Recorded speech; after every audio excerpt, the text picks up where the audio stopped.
Okay. Shall we make a second roll? Maybe, and I know, maybe you can. We can sit on the ground together. So at Nextcloud, the team is growing, if you haven't noticed. I'll just stand here and I'll, yeah, okay. Yep. All right. It's difficult. All right. Welcome to the Q&A.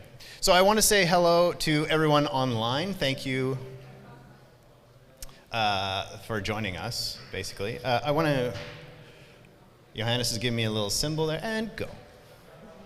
So hello to everyone online. Thank you for joining us for the Q&A about Hub 9. We're super excited about Hub 9. We hope you are as well.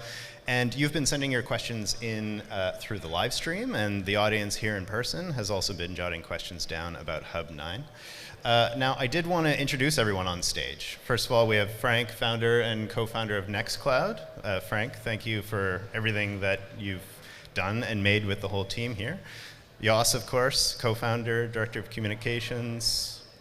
We have Jan, our design guru in-house. Hesitations there. Simon, software engineer, but also recently doing some design stuff with us. So thanks for that. Anna, software engineer focusing on groupware. So thank you, thank you. Christina, you're doing, what are you doing again? Jeez, I'm getting hungry. I'm doing sales. Sales. Account manager, there you go. I'm going to hear about that later. Of course, Michael helping us with Collabra online. Thank you very much. And, well, sales engineer? Yes. You want to say? You're right. No, that's So, yes, that's the team. Can we give them a round of applause for presenting Hub 9 for us?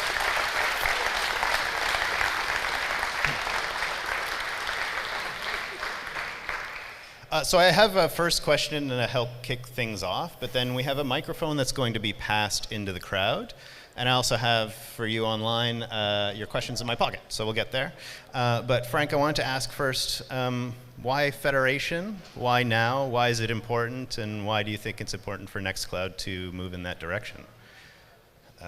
Microphone, anybody? Yeah. Well, I'm sure you saw the presentation. This answered the question, Brent. No, but I mean, it's not now. We're doing this for years and years and years, and we're expanding it one step after another. As I said, I've started with the file sharing part, social, now communication. There are some plans to extend it to shared calendars, for example, and other things. So the really idea is to expand this more and more. The Open Cloud Mesh API that we're using has a type field, so we can basically extend this API with new types, data types, and because of that we can extend it to, I don't know, federated tables maybe in the future. So there are lots and lots of ideas, and strategically it's, from my perspective, very, very important if you want to move into decentralized world. If you want to avoid like centralized platforms, then the only way is to have lots and lots of different instances who can communicate and talk with each other. So this is for me like the idea, basically going back how the web or how the internet actually was designed, right? At the beginning with IRC and FTP and the web, it was like decentralized like that, and a bit later now with the whole social networking and the whole collaboration space, we are somehow like, yeah, trapped in this big cloud services, big tech solutions, and the idea is here to move back into the original idea of the internet and the web.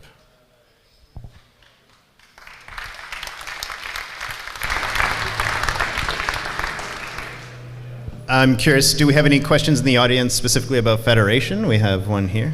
No, not for Federation. Well, just, your question is great still. Can you just stand up, please, for your question? Can you stand, please? Yeah, it's just for the...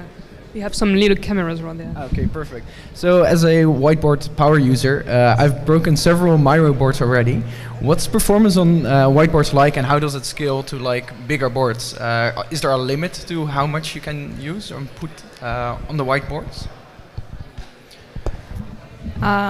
So the whiteboard, there's the infinite space that you have. You have no limits. You can go as far as you want with the space and also with your concepts, ideas. Now, how does it handle that? I know, like, I'm a Miro user, and Miro doesn't like going over a certain amount of We're pictures, happy for example. to answer someone technical answering that question. So, you know. Julius, want to say something? Maybe we should invite the people to the stage who actually have a clue what we're doing here.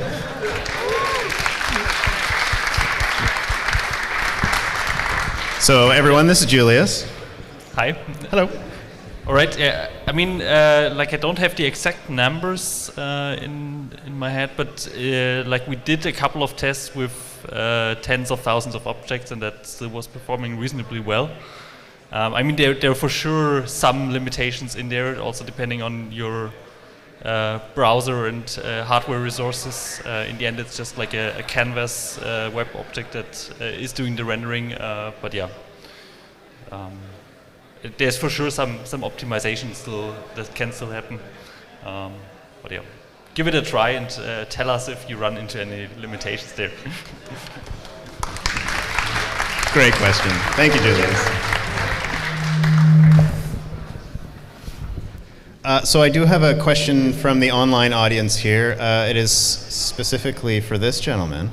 Michael, is template filling part of Nextcloud Office, the template filling? Someone is asking because they use only Office, but they really like that feature, and they think maybe that might be tempting. What an awesome feature. Yeah, and of course the richness there is the integration with Nextcloud. I mean, Frank's amazing flow stuff, you know, being able to get those fields out and fill them and just integrate all of that so beautifully is just a great way we work together, I think. It's fantastic. So, yeah, don't use that Russian thing, you know. Yeah. Maybe I can add something that Michael is too polite to say. Yeah, so this is specific to Collabora. This is why we have our great partnership with Collabora. This is why Collabora is here on the stage and not this other solution. So we are really happy for this deeper integration, working together. And this is, oh yeah, thank you. Now I can actually see the people. Oh wow, so many people over there. Yeah, so this is something we do together as with a great partnership, and this is why Nextcloud Office or Collabora is the recommended solution for Nextcloud. Thanks, Frank. Cool. Brent, we have a question here. Yeah. Thank you. So my colleagues and I support around more than 10,000 Nextcloud users in a public institution. And so one frequent question is they are using lots of these apps. They like the eco-structure of the apps, but they sometimes ask if some things like tags or categories or sharing could be a little bit more consistent. Some apps you can also share by groups, others by Kreise or by teams, as it recently called. And so I would like to know what it's planned there in the future to make tagging and sharing a little bit more consistent above the apps. Thank you.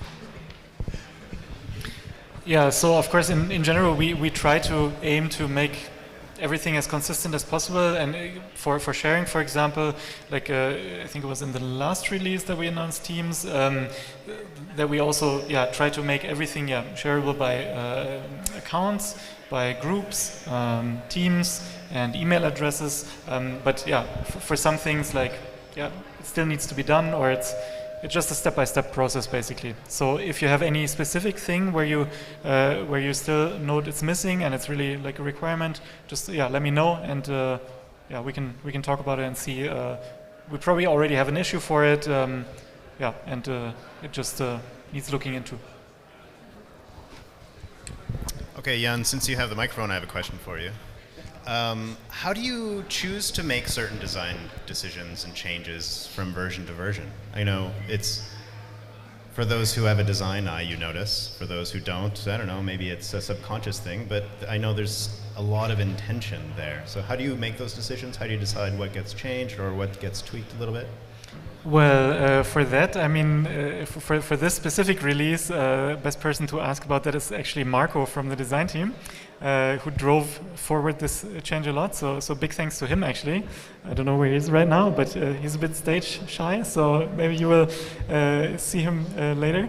But yeah, so we look like there's plenty of inspiration, essentially, right? It's like partly what we feel ourselves, what is a good improvement, partly, of course, what other solutions do, partly what, for example, what every one of us or every one of you, like everyone in the community or customers say, give us this feedback. So there's really like a lot of different inputs that we try to channel to really improve the design every version. Yeah. And we always, of course, try to be as innovative and as nice and make it as fun as possible. That's why I also had our 6 design guidelines on the board. Yeah. So we're not just like basically trying to play catch up, but we of course want to be innovative as well. Maybe I can add something. This is really a question where you can see the power of open source, of an open source community. Because in a classic company, these design decisions, also feature decisions, would be done by 3 people in a secret conference room somewhere. Right? But we actually work completely in the open on GitHub, where we, as Jan said, there's probably an issue for it already. This means that there's probably already a topic there and a discussion around it. So everybody is always invited, all of you, to participate actually there in the discussions, how it should be done, and give feedback. That's really possible at a real open source project like Nextcloud. And also once someone started to develop it, the code is also available. For example, we have nightly builds where you can always see the latest things are going on. There's an opportunity to give feedback, to iterate on that, and then together, come with together with you and everybody else to come to the best solution. And I think this is really the secret of our design and feature planning and development process, where it's just in the open and everybody is invited, and you get feedback from 100 people. The result is definitely better than if you do it in secret, like internally. Yeah, so that's also, for example, where I was a bit, when you said design guru, right? Like I'm not the one who knows it all, yeah? So like everyone gives the input. And another thing Jos reminded me to mention is that we do these regular weekly design review calls. So we do them on our own talk instance in our public design team channel. So any one of you can join, and any one of you can suggest, like if you are developing an app or a feature, you can bring it to this design review, and everyone, like not only designers, also devs, front-enders, etc., are going to look at it, and we're going to look at it together and collaboratively see what can be improved. So yeah, if you wanna take that help basically that we're providing, it's every Tuesday at 4 p.m. European time, and we're also going to do an in-person one. I don't know if that's going to be at the same time, but yeah, the schedule will help on that. Do we have any more questions from the crowd? We have here? We a do. bunch of questions so here, you'll be next. There's one here first. I have someone. Thank you so much for your work. I'm curious regarding the adaptation barriers of Nextcloud into an organization or business organization, how to overcome them, and what are your experiences? Like my young professional experience told me that when the theme of an app changes, then people get a heart attack. So how to introduce like a totally new ecosystem when very often, in my limited experience, the status quo is like 15 years ago. Thank you. Maybe I can add something. There's, with every video, with every presentation, I'm always after it think, we forgot to mention one important thing, and again, we forgot it again this time, which is everything we showed you is optional and modular. Right? So Nextcloud contains out of lots and lots of apps, like plugins. And if you just do a standard installation, you already have like, 30, 40 apps like enabled and installed by default. But everything can also be disabled and configured as you want. So the question about the adoption is, the way it usually works is that Nextcloud is used for some use case. Classically, it starts with files, sometimes it's deck, which is very popular, or or talk or calendars are also very popular, and then it's just used for this one specific thing, and people are really happy, and then they discover, there are these other buttons and these other things you can enable, and you play with this. This is actually useful, let's enable that. And then this is how it usually works, then it then grows over time, and then people discover, now that I have like 5 things that I use at Nextcloud, they actually integrated with each other. And then basically this is how it usually goes. It grows then over time. So I don't think it's not very realistic that an organization is like introducing everything we showed you today in the same day. Probably not. But the way it usually goes is it grows over time. And I can add another thing to that, probably, regarding Office, for example, because that might be a thing that when you mention like, something has been used for the last 15 years or whatever, so maybe like a Microsoft solution is being used or Google solution. That's why, for example, in Office we have these 2 specific like styles, like only one of each. The default one sort of looks like Microsoft 365, and the other one sort of looks like Google Docs. And we did that very intentionally because we know that people who like work at public institutions or government or whatever, they're used to these products, and they really don't want to learn like a 3rd or 4th or whatever interface. So we very intentionally did it similarly, or And of course that extends much more deeply. So you can bring your documents with you, of course, and they should be identical. And then your key bindings, we can even run your macros to some level. So we're really constantly working to make that as smooth as possible to bring people in and make them feel at home and even happier. There's another key part of, and you laugh, but actually, so one of the things we discovered in migrations is that if you train people in basic office productivity, key bindings exist. Oh wow. So they discover loads of things that are common to almost every office suite in the world. But actually it's new to them, and they've never been to any training, and now they're more productive, and they associate all of that goodness with the new product, not knowing that it's actually completely common, if that makes sense. So we see that, which is a really cool win, and actually it's a productivity win for your organization, because try getting that, and incompetence gets everywhere, and I'm a victim myself of not knowing how to use my programming editor well enough. And I'm sure I would benefit for training, but I'm too lazy to do it, And if someone comes and forces you to do it, you can really improve. I mean, I get letters from lawyers that are still using tabs to indent things. And so then you type on the next line, and suddenly there's like horizontal, diagonal laddering effect. It's like, what? And 20, 30 years of using word processor as their main business tool hasn't trained them how to use it yet. And so, we can fix that and win, I think. I know we had another question here. We have one in the here, crowd. we have one there. And so we'll take this one here first and travel that way. Hello. First of all, I have to say a big thank you for all the efforts over the last 13, 14 years. Without Nextcloud, my life wouldn't be as it is. And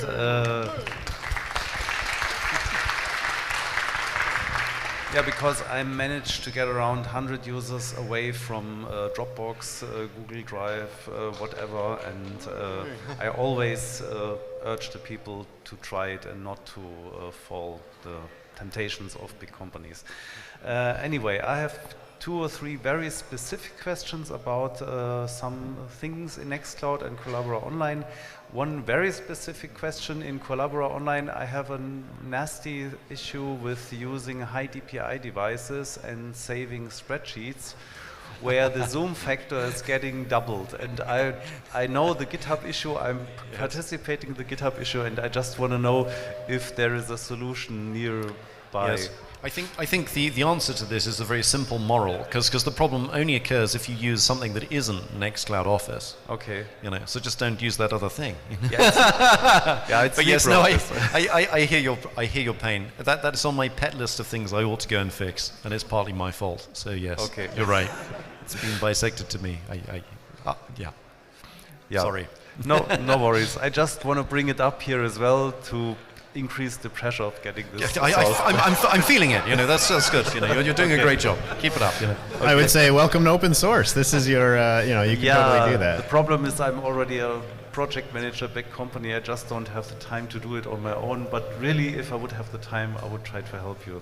Great. You had another question? The other question is there any plan to introduce some kind of theming app capabilities? So if someone is not happy with the existing theme and some people want to contribute their own themes or custom styles, for example, to make Nextcloud fit more company rules or whatever, because so far I know there is a CSS app where you can create your custom styles, but maybe it would be helpful to have some kind of theming app so you can add themes as apps in the Nextcloud store.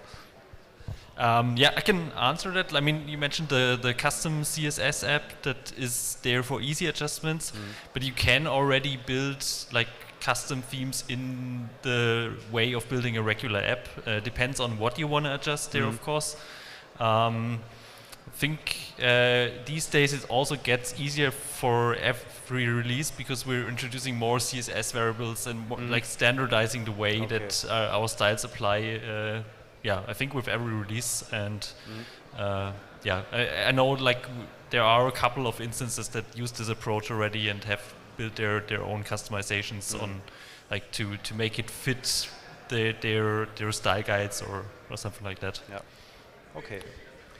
Maybe we can add something. So it's this is a bit of a tricky topic because from the very, very early, like 10 years ago, we introduced a way that you can, with an app, override CSS files, JavaScript file, HTML files. And this is, of course, you can basically do everything with the system. The problem is it's also very easy to break everything with the system. Right? A lot of people looked into this and said, I can really change everything, and I did. And then the next release comes out, and then, I don't know, some JavaScript files or some CSS files that changed, and then the overriding didn't work anymore, and then everything was falling apart. So, and this is a bit why we're moving a bit away from this kind of theming, and we move more into an area of like declarative theming in a way, where we have certain specific ways where you can change colors, you can now change the wallpapers, you can change the logos, the icons, the fonts, and so on. And also the border radius, I think, can be changed in that way. And there will probably be other ways in the future where you can change things. But to really turn the complete user interface upside down is sort of no longer recommended because it's just not possible to keep it stable between updates then.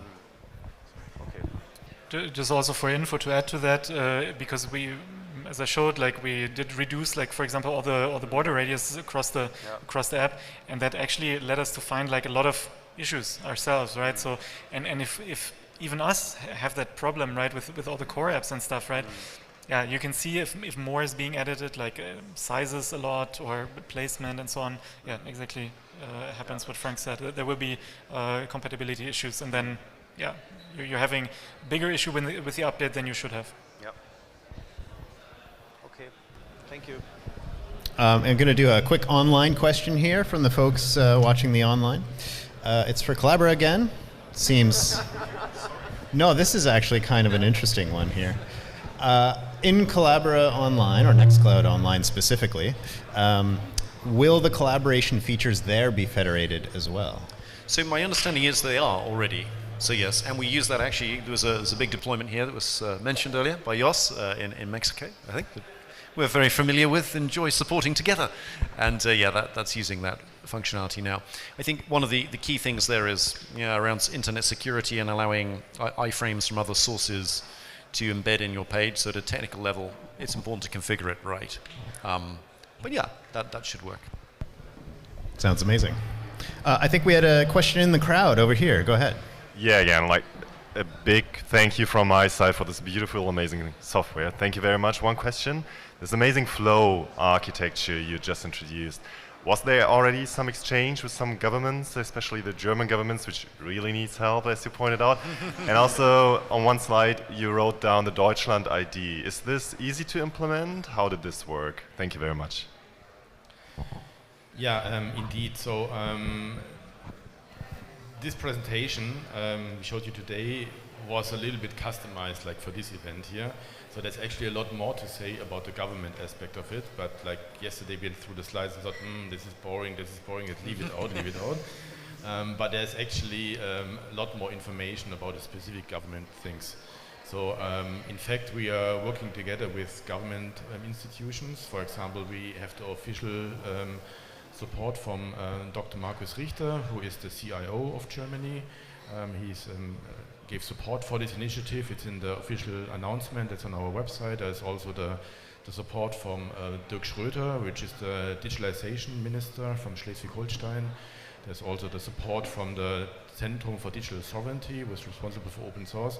So we have quite some support from the government here already, but I thought I'd leave it out here because it's a bit boring. But yeah, we're actually doing this together with government organizations.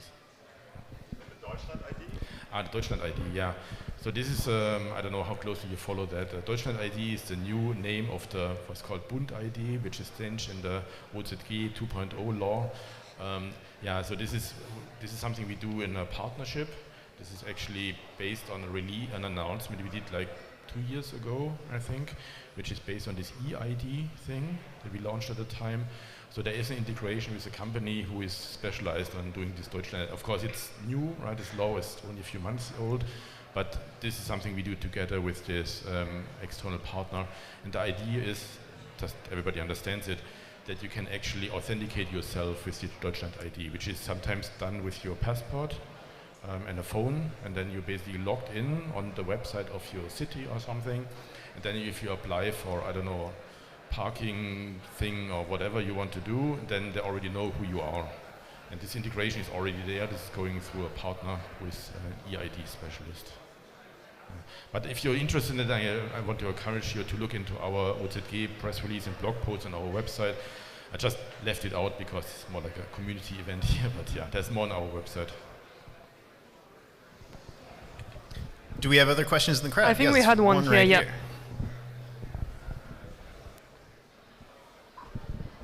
Here. Yeah, thank you, and thanks for the great work. So I have two questions. One is slightly more technical, coming from a sysadmin perspective. We run a setup with something like 100K users. So I noticed upgrade process went down to 5 minutes from 2 hours in some of the tests you've done. And some repair steps which are super long running, those are now in the background or something like that.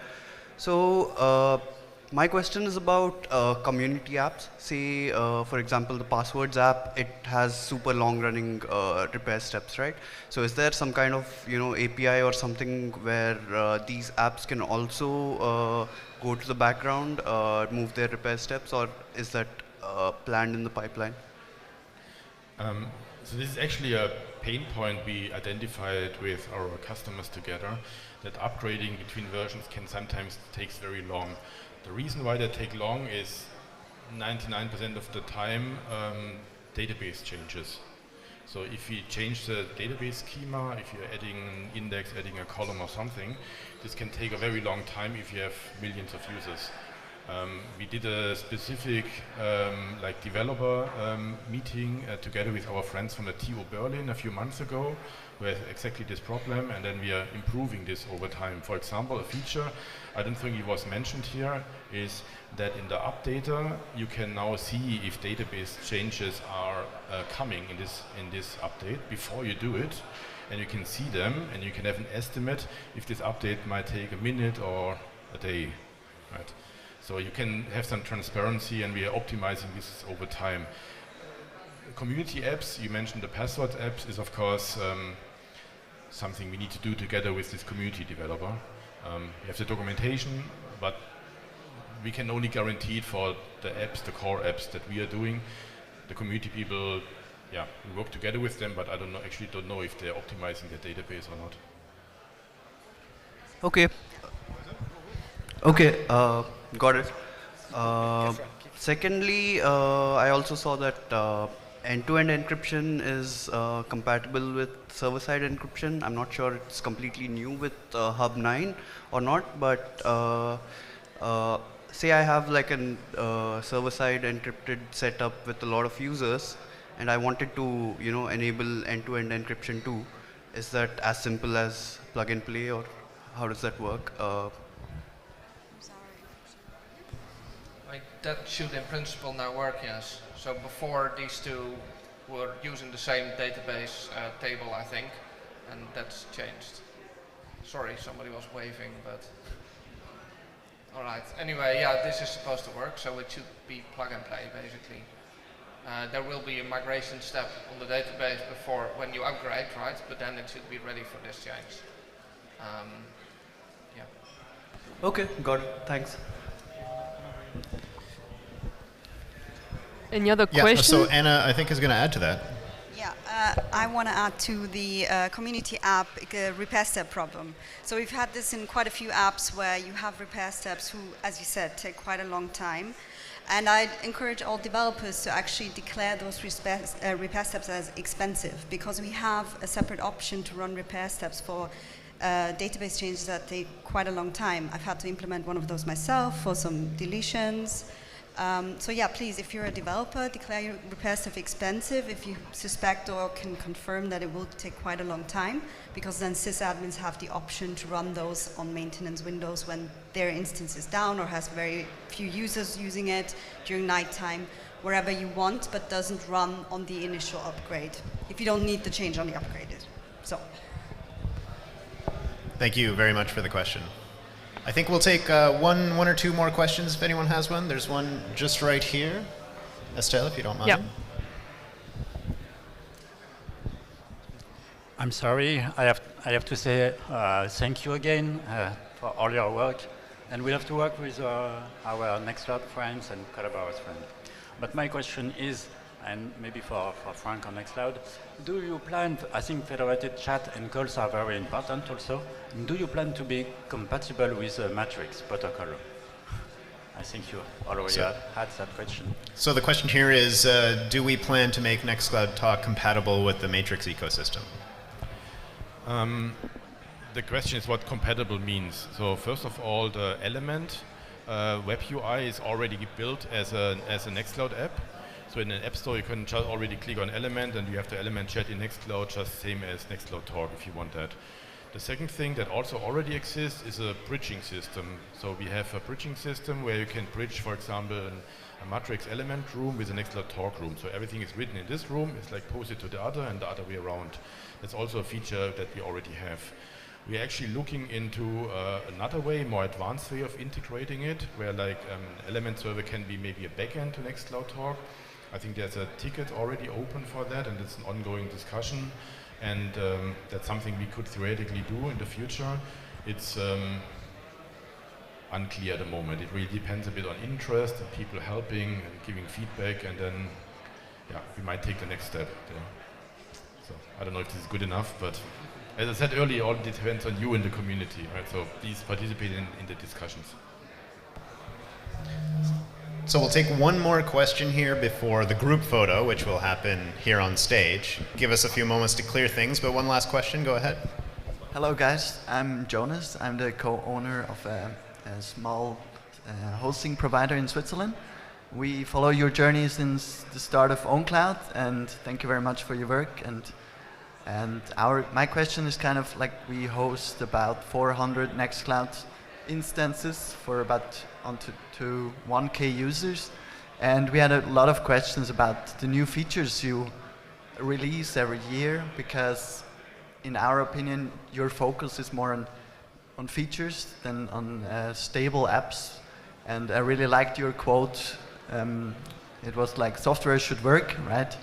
And then I thought, in my mind came end-to-end encryption and group folders, and we had a lot of problems from user side with that apps. So I can understand that you want to keep up with all the features from the big brands and big cloud providers like Nextcloud, Microsoft. But in my opinion, maybe we should go back a little bit, right, and fix the things you already released. And yeah, because all the new features are great. Of course, it looks awesome, like Whiteboard and like other like Flow. But yeah, maybe you can tell me about your strategy in the future. Yeah. Because there are so many GitHub issues open and stuff like this. Yeah. So does it work? Yeah. So the So the purpose of this presentation that we just did is, of course, to tell you about the new cool things. It's like a marketing activity, right? Of course, at the same time, we fixed hundreds of bugs with every release. And it would be a bit boring if we could throw all the bug fixes here in the video, right? This is why we just don't talk about the bug fixes, but there's actually a lot of improvements in the bug fixes and happening there. So for example, you mentioned group folders, and this is an area of really big focus. So in this release, we fixed a ton of things in group folders there, like from a just bug perspective, but also like from a user interface and functionality perspective. So there are lots of improvements. I think some were mentioned by Simon and others. So you might get the impression that we don't care about bugs, but we actually improve bugs a lot. So every release we do has less bugs than the release before, guaranteed. So yeah, if you have a specific area where you think we should focus more, group folders, yes, I completely agree. And with every release for a while, we're doing a lot more there. And if you have other areas where you think, hey, this needs more polishing, or there's a specific bug which is really bad, just let us know. But there is actually a lot of focus on bug fixing. I mean, I wanted to say almost exactly the same. I mean, maybe next time we should include a several-minute video of just scrolling through the solved bugs to make a point about it. Indeed. Can I want? I wanted to say thank you, everyone, for taking in Nextcloud Hub 9 and sharing the excitement that we have for it. And a huge thank you to everyone again who helped us answer all the questions. Brent. Thank you, everyone.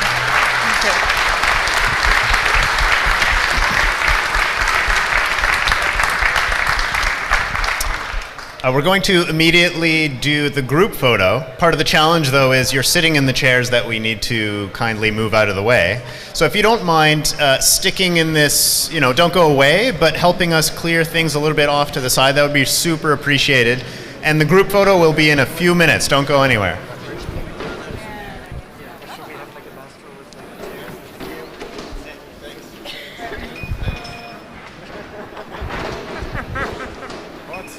It's like a business. Never know if I should hug people or not.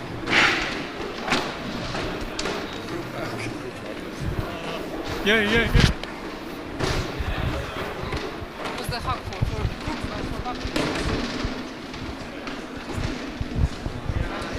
Yeah, you know what? Like, let's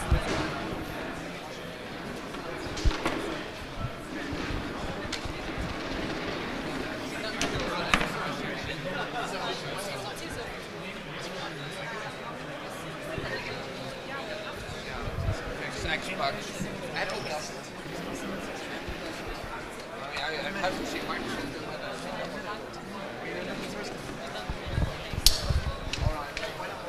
Wow, that went in like 10 seconds. That's amazing. Now let's get everybody here. Okay? Anna, auch richtig nice Addition. Ich habe sehr viele Leute gesehen, die darauf excited waren, was du erzählt hast. Also war wichtig, dass du es gesagt hast.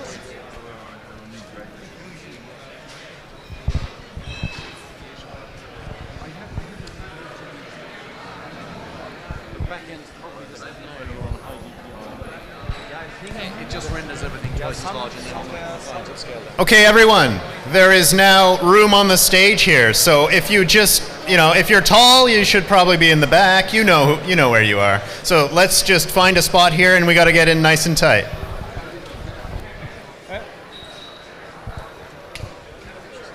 Gebe ich dir das, oder? Okay.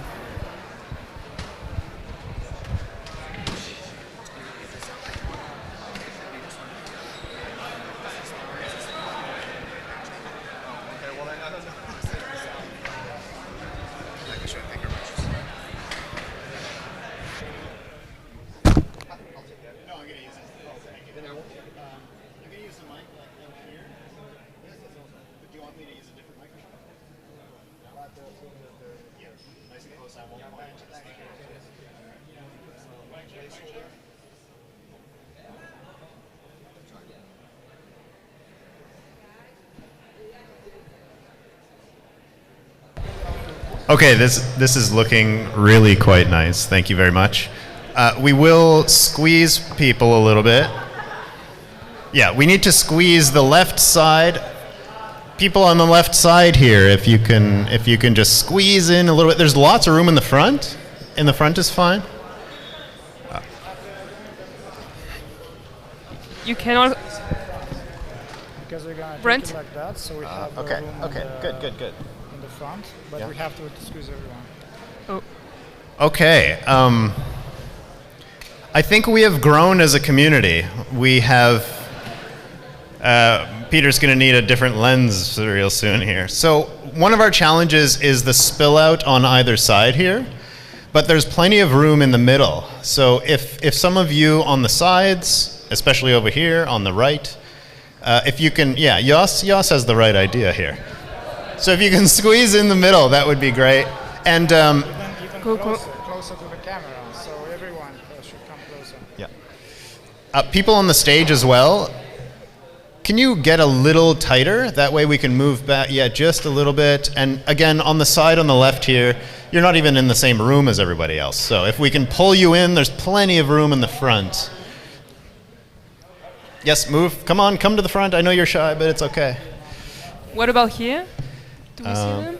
On the right side? One moment. Yeah. Peter? That's What also about problematic. Yeah, so this is we'll have to squeeze. The community is too big, so if you could just... right?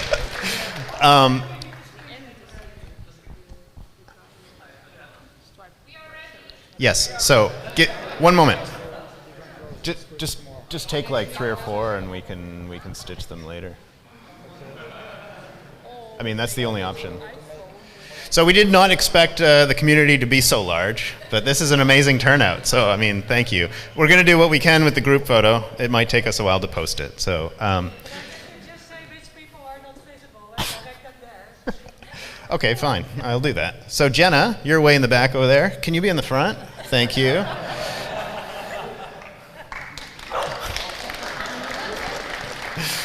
And then, can I bring you a little bit forward? You could be just right here. That's great. And come forward a little bit. Over here. Well, we like the blue T-shirt. Yes, of course. The two on the end here. Can you also come to the front, please? If you don't. Yeah, exactly. Yeah. Right here. Yeah. There's plenty of room. Florian, come on. Nice spot there. Okay, I think we're doing better. Okay, so I'm going to find a spot beside Jos here.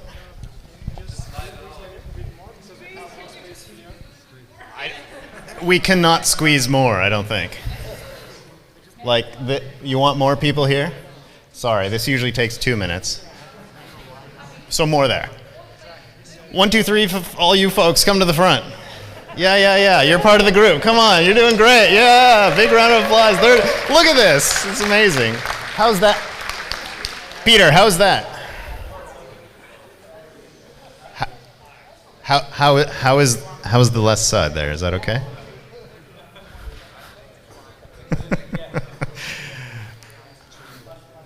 Okay, we're gonna have to make this work. Everyone, thank you for your patience, and let's smile now, right?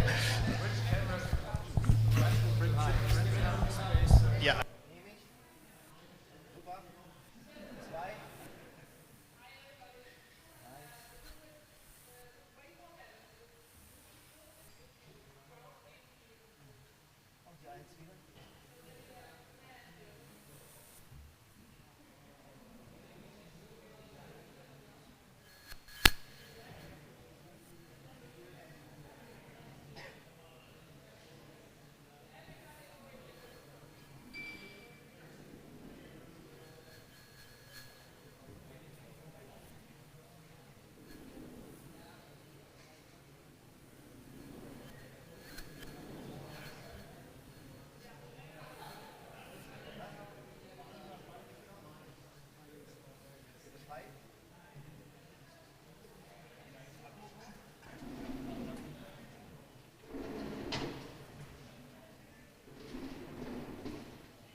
Thank you for your patience. I'm going to find a spot right here.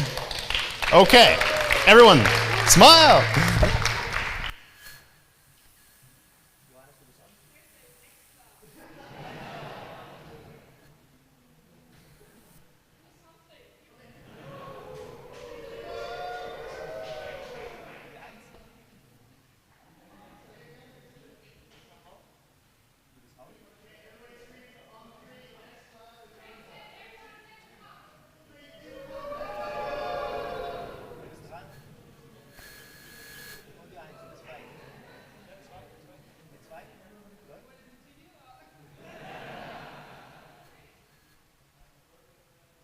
I want to say thank you. This is amazing. Look at us. We're massive.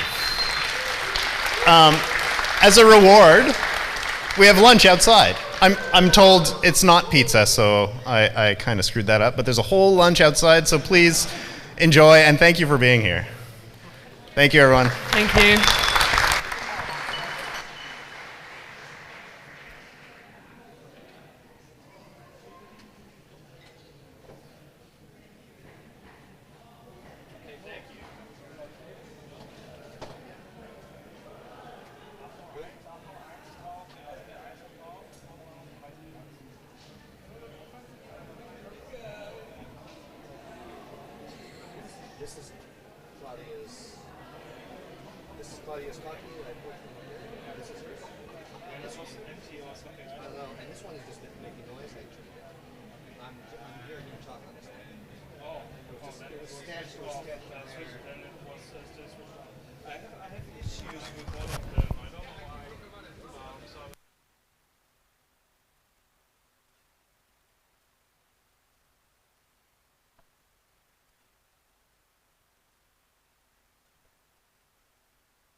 Just a reminder for those who can still hear me, we're back here at 1:30. 1:30, we're back here. Thank you. We believe privacy is a fundamental human right, and everybody should have access to secure communication free from surveillance.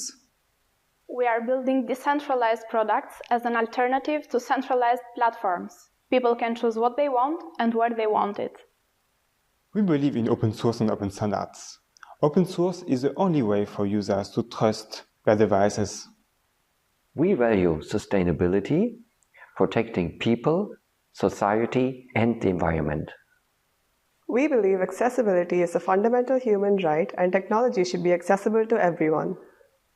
The time of our users is very important to us. That's why we do our best to make Nextcloud easy to use. We foster diversity from innovation to transparency and collaboration. Working with our communities and supporting marginalized people leads to a better result.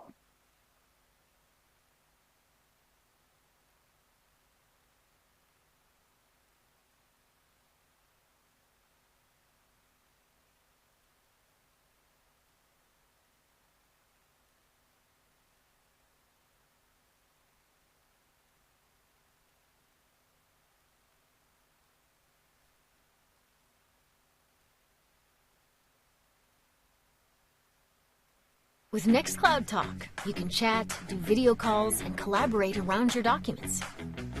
Communication is the key. Just saying. Hey Carl, nice hair by the way. You have chat rooms about topics, one-on-one chats where you can even invite external participants. And on top of that, you can group files in rooms and other resources into projects. Of course, those documents you shared can be edited together in real time. Nextcloud even comes with a built-in whiteboard you can use during your calls or on your own. You can easily integrate external applications and scripts into your chat workflows. Chat messages can also be turned into tasks in deck and from the calendar. You can easily create a talk room for a meeting. Calls can be scheduled for a specific time. This is, for example, useful for web meetings or webinars. You will never miss a call again, except when you want to miss them. With Nextcloud Talk, you can do video calls and screen sharing with several people at once. Raise your hand to get attention. R on the keyboard to do so. Sometimes you just want to leave a quick voice message, and that's easy too. If the others are on a different chat service, like Slack, Teams, or IRC, no worries. Nextcloud Talk can connect to those and chat in real time. You can also chat and do video calling with the native mobile apps. You will get push notifications anytime you get a call or a chat message, like this one here. On the road, you can share a location so people know when you'll be there.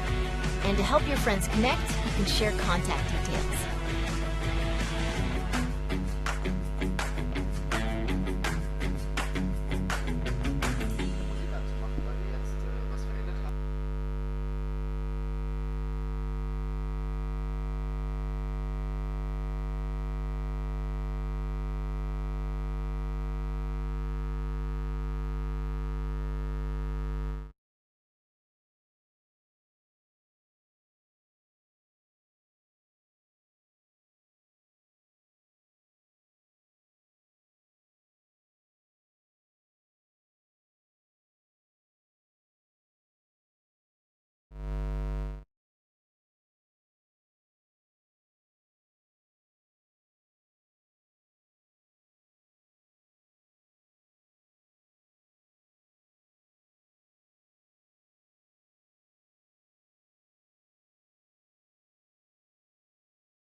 Our new Teams feature in Hub 8 is designed to make managing groups easier than ever.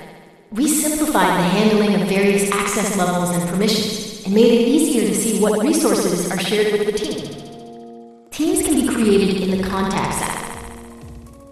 There you can add team members and decide how you will manage the team going forward.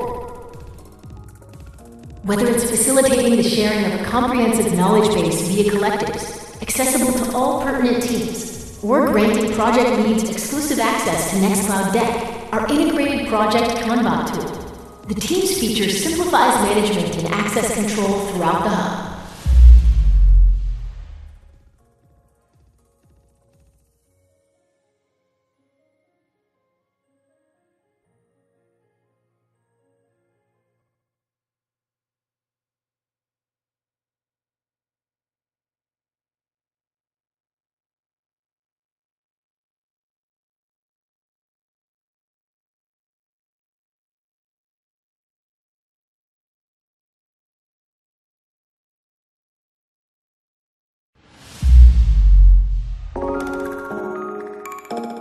Nextcloud Talk allows your team to communicate anytime, anywhere, while giving you full control over your data, your privacy, and your security. Previously, when you communicated with external users, such as customers, partners, and others, you had to invite them as guests to your Nextcloud instance. Now in Hub 8, you don't need to explicitly invite external users as guests to allow them to access your Nextcloud Talk conversations. With Federated Chats, you can now invite external Nextcloud users with their Cloud ID to join your conversations. When they accept your invite, they will be able to participate in your conversation without ever leaving their own Nextcloud instance. You will remain in full control as the conversation data never leaves your Nextcloud instance. Oh no, you've misspelled good in your message, with only one O. No worries. In Hub 8, you can now edit your messages in Talk on desktop and mobile apps. No need to delete messages and rewrite to correct them. With Hub 8, we also made Talk messages richer with the addition of support for tables, task lists, strike-through, and more. Personalize and share your ideas easier and faster today. Teams across thousands of organizations use video conferencing in Nextcloud Talk for virtual meetings and webinars. Our polls features is there to help you collect information and feedback from a large audience on a call. The polls now show up on the top of the screen, so nobody will miss them. Sharing files in Nextcloud Talk is always easy. We offered rich link previews, showing you information about deck cards or a preview of images. We now also give you the contents of documents like PDFs, note files, and even full Office documents. Beyond showing them, we went a step further and made it possible for you to edit the notes of a call or add a quick item to the table in an Office document right there in your chat. We made many more small improvements in Nextcloud Talk, like how we show the speaker who is sharing their screen during a call, or how you can now test your speakers in the devices setting before you join a call. This release of Nextcloud Hub brings you the best version yet, making your calls and daily chat easier and more fun than ever. We hope you will enjoy Nextcloud Talk, and we look forward to your feedback.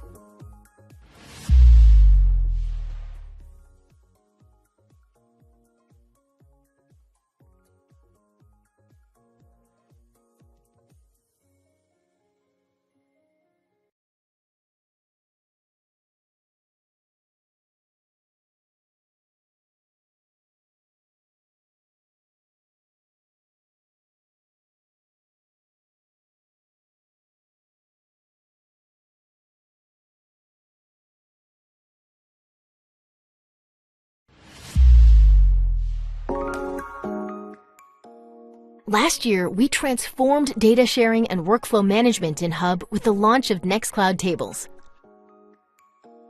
This feature acts as a no-code platform, allowing users to create customizable tables for various data types such as text, links, numbers, progress bars, star ratings, and much more. Tables makes it easy to design, manage, and share your data within and outside your organization. Now with Hub 8, we've improved tables even further by introducing applications for tables. This new functionality enables users to aggregate and combine different tables and views into comprehensive applications, directly accessible from the Nextcloud app's menu bar. Imagine streamlining your HR processes with an integrated HR application for vacation requests, with a specific table for pending, approved, and manager pending approvals. Combine this with a table for travel expenses awaiting approval and reimbursement. With all this information consolidated into a single application, your HR workflow becomes more efficient and accessible. With the new applications for tables in Hub 8, you control your data and flows, easily, efficiently, and collaboratively.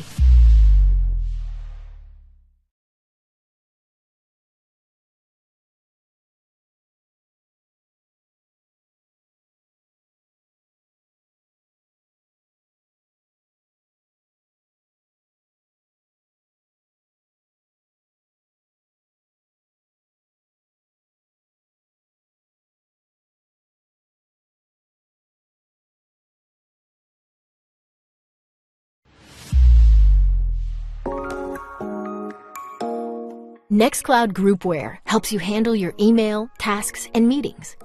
It is designed to make your life easier, using the Nextcloud Assistant to save you time. For example, when reading mail, you might bump into a message you think warrants a team discussion. When you then create a meeting from Nextcloud Mail, the assistant will suggest a relevant title and description based on that mail.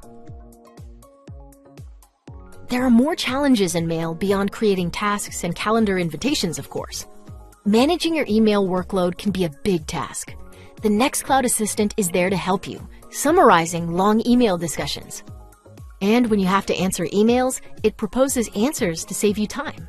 You just choose the best reply, make your own edits, and send it out. Our calendar app is also smart. We all face that challenge of coordinating meetings with multiple colleagues, each with their own busy schedules. Nextcloud Calendar helps you out, suggesting the first available time slot that works for everybody you wanted to invite, taking into account their availability and time zones. Nextcloud Groupware is widely accessible from other applications in Nextcloud Hub. You can share a deck card in a talk room or link to a calendar. This integration means Nextcloud Hub is more than the sum of its parts, giving you and your team more and more efficient ways of finding, sharing, and working on data. We look forward to hear how Nextcloud Hub helps you be productive and what ideas you might have to improve things even further. Together, we make Nextcloud better.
Computers revolutionized office productivity.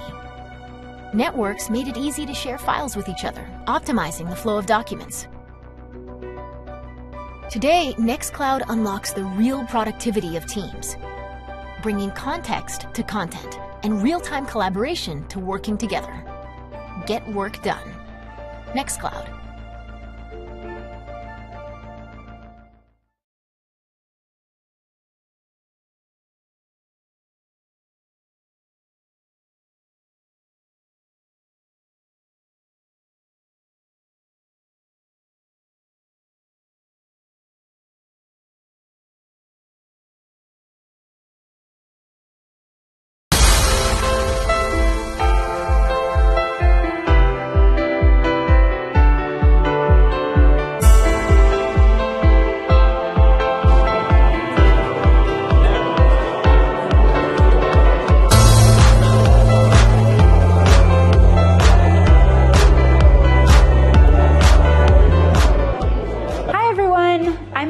From Nextcloud, and today is Nextcloud Enterprise Day. We're having some amazing discussions and speakers, and we want to know, what do you think of Nextcloud Enterprise Day? Enterprise Day is cool. It's just exciting to see so many people here. Really excited. We had a great presentation this morning. Very interesting, very impressive. The new updates are amazing. I love it because I'm meeting already a lot of people and all have the same mindset. Absolutely fantastic. I really enjoyed the location. And also I enjoyed the community, to be able to talk face to face to all of the sales engineers, pre-sales, and even to the CEO, because he's all around.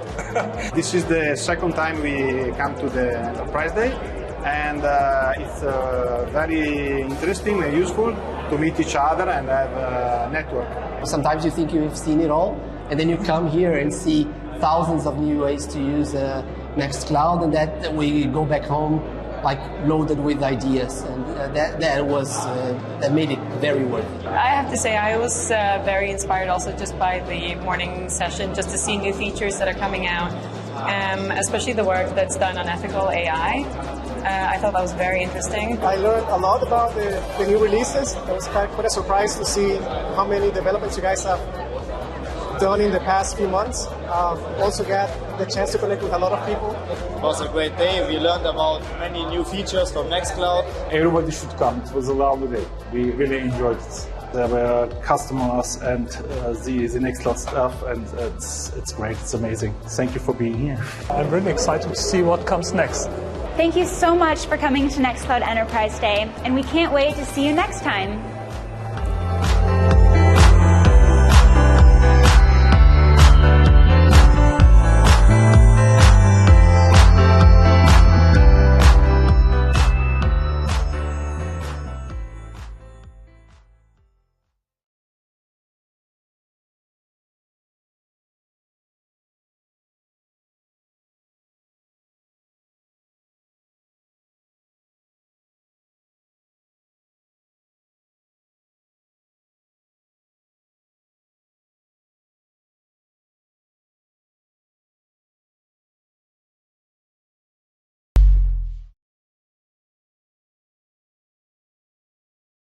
We believe privacy is a fundamental human right, and everybody should have access to secure communication free from surveillance.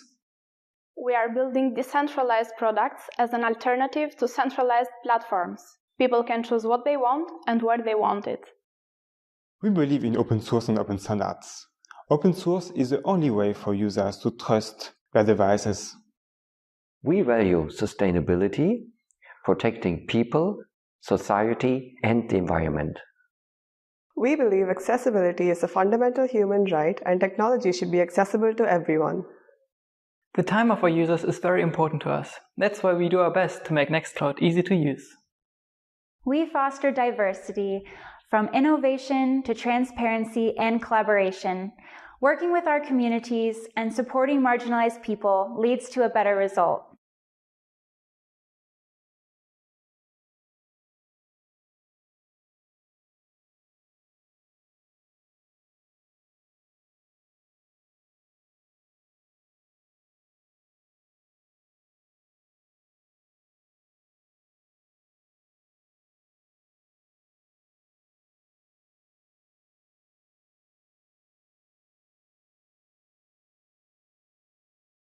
With Nextcloud Talk, you can chat, do video calls, and collaborate around your documents.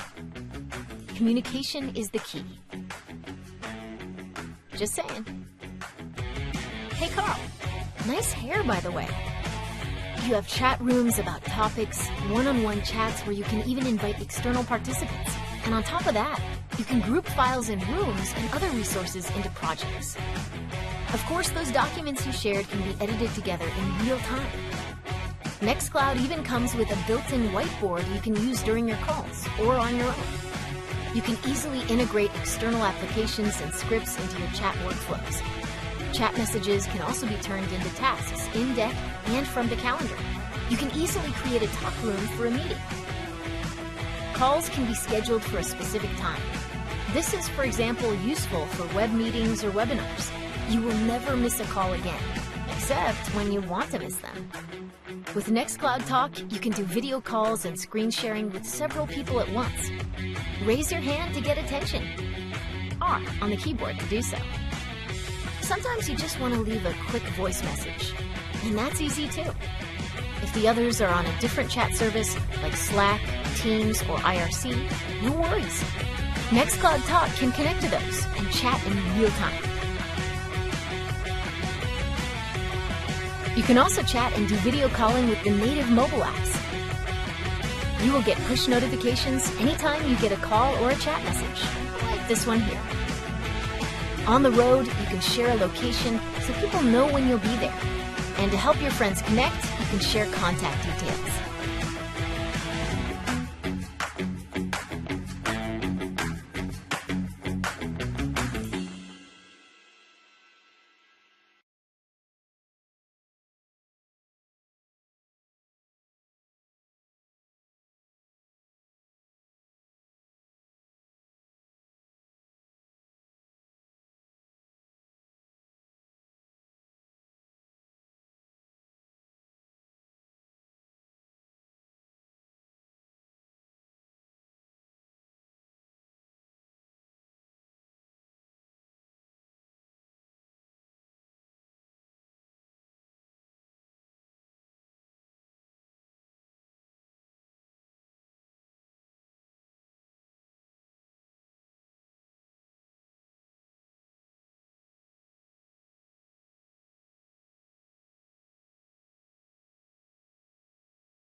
Our new Teams feature in Hub 8 is designed to make managing groups easier than ever. We simplified the handling of various access levels and permissions and made it easier to see what resources are shared with the team. Teams can be created in the Contacts app. There you can add team members and decide how you will manage the team going forward. Whether it's facilitating the sharing of a comprehensive knowledge base via collectives, accessible to all pertinent teams, or granting project leads exclusive access to Nextcloud Deck, our integrated project Kanban tool. The Teams feature simplifies management and access control throughout the hub.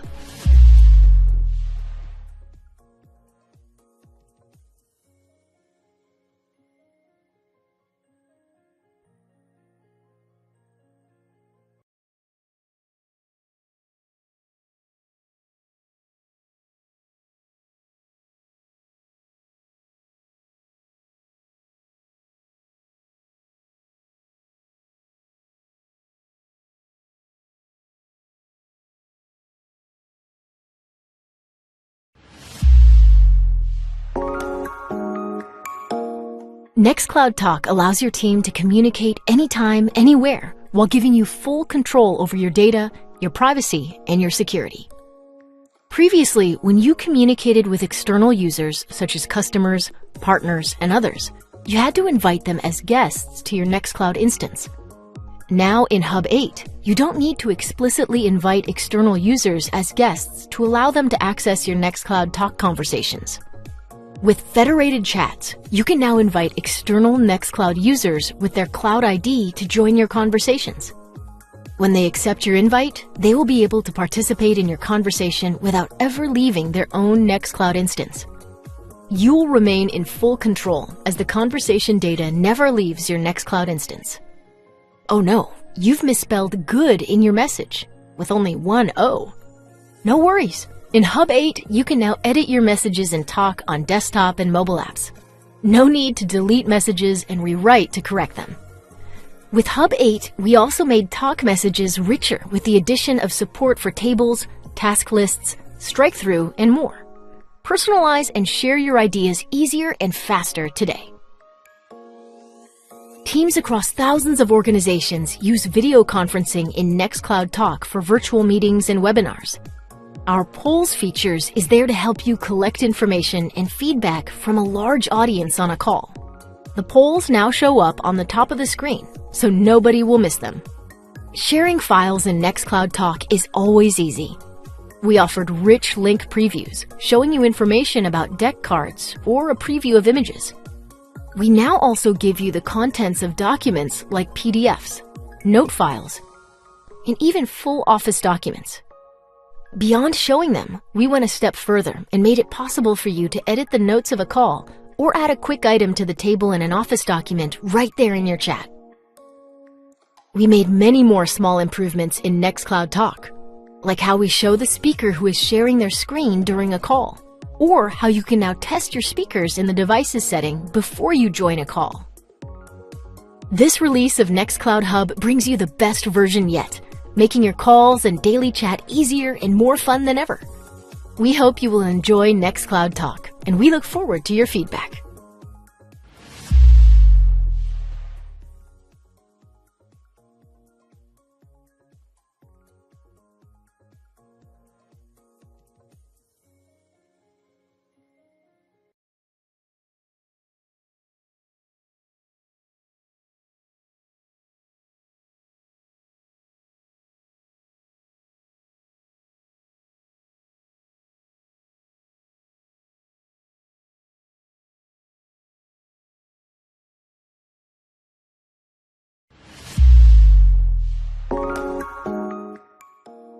Last year, we transformed data sharing and workflow management in Hub with the launch of Nextcloud Tables. This feature acts as a no-code platform, allowing users to create customizable tables for various data types such as text, links, numbers, progress bars, star ratings, and much more. Tables makes it easy to design, manage, and share your data within and outside your organization. Now with Hub 8, we've improved tables even further by introducing applications for tables. This new functionality enables users to aggregate and combine different tables and views into comprehensive applications, directly accessible from the Nextcloud app's menu bar. Imagine streamlining your HR processes with an integrated HR application for vacation requests, with a specific table for pending, approved, and manager pending approvals. Combine this with a table for travel expenses awaiting approval and reimbursement. With all this information consolidated into a single application, your HR workflow becomes more efficient and accessible. With the new applications for tables in Hub 8, you control your data and flows easily, efficiently, and collaboratively.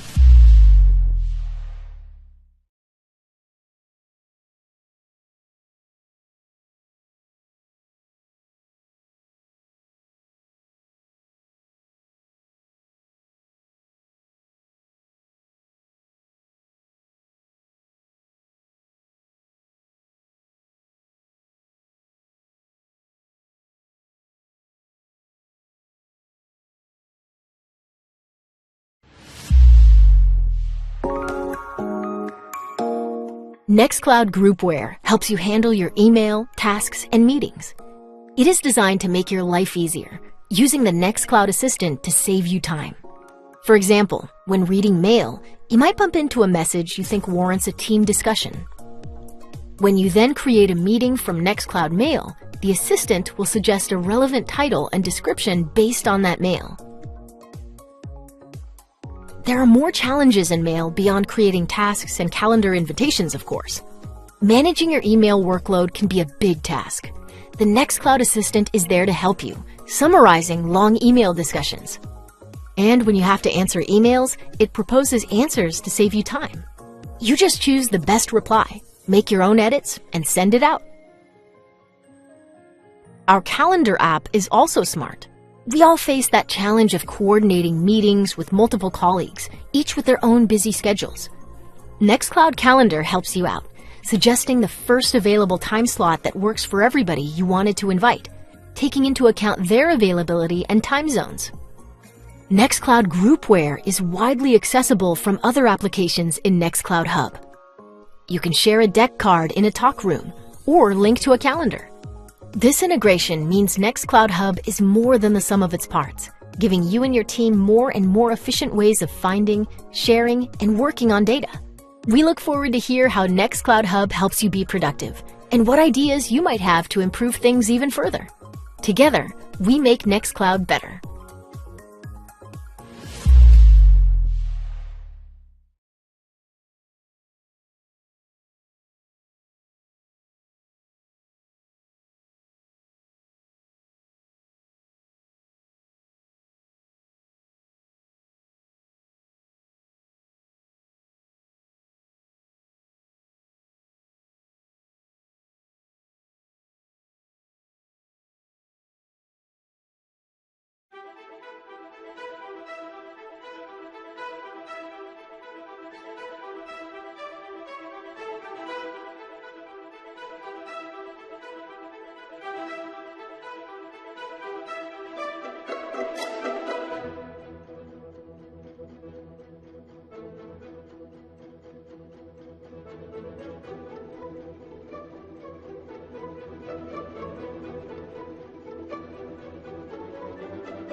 Computers revolutionized office productivity.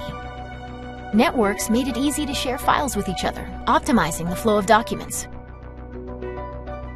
Today, Nextcloud unlocks the real productivity of teams, bringing context to content and real-time collaboration to working together. Get work done. Nextcloud.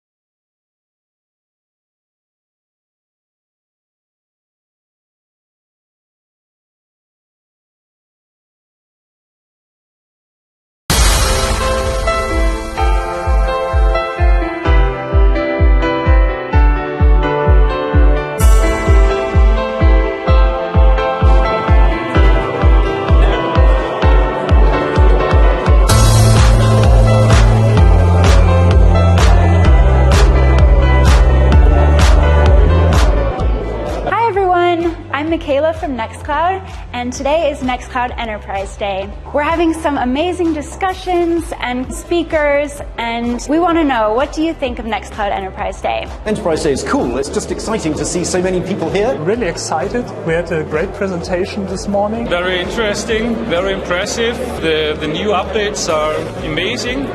I love it because I'm meeting already a lot of people and all have the same mindset. Absolutely fantastic. I really enjoyed the location.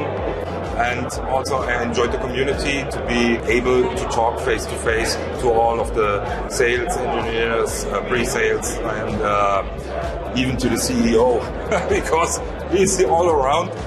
This is the second time we come to the Enterprise Day, and it's very interesting and useful to meet each other and have a network. Sometimes you think you've seen it all, and then you come here and see thousands of new ways to use Nextcloud, and that we go back home like loaded with ideas, and that made it very worth it. I have to say I was very inspired also just by the morning session, just to see new features that are coming out, especially the work that's done on ethical AI.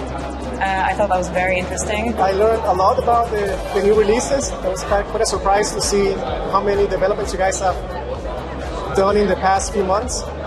Also got the chance to connect with a lot of people. It was a great day. We learned about many new features from Nextcloud. Everybody should come. It was a lovely day. We really enjoyed it. There were customers and the Nextcloud stuff, and it's great. It's amazing. Thank you for being here. I'm really excited to see what comes next. Thank you so much for coming to Nextcloud Enterprise Day, and we can't wait to see you next time.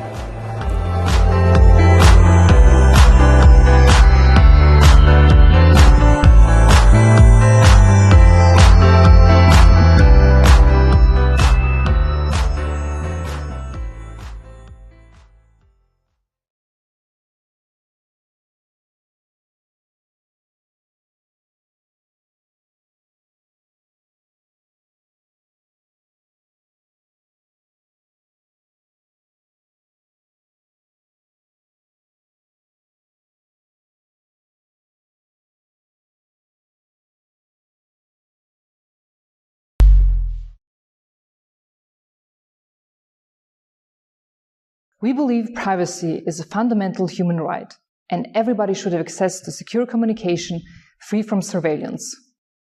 We are building decentralized products as an alternative to centralized platforms. People can choose what they want and where they want it. We believe in open source and open standards. Open source is the only way for users to trust their devices. We value sustainability, protecting people, society, and the environment. We believe accessibility is a fundamental human right and technology should be accessible to everyone. The time of our users is very important to us. That's why we do our best to make Nextcloud easy to use. We foster diversity from innovation to transparency and collaboration. Working with our communities and supporting marginalized people leads to a better result.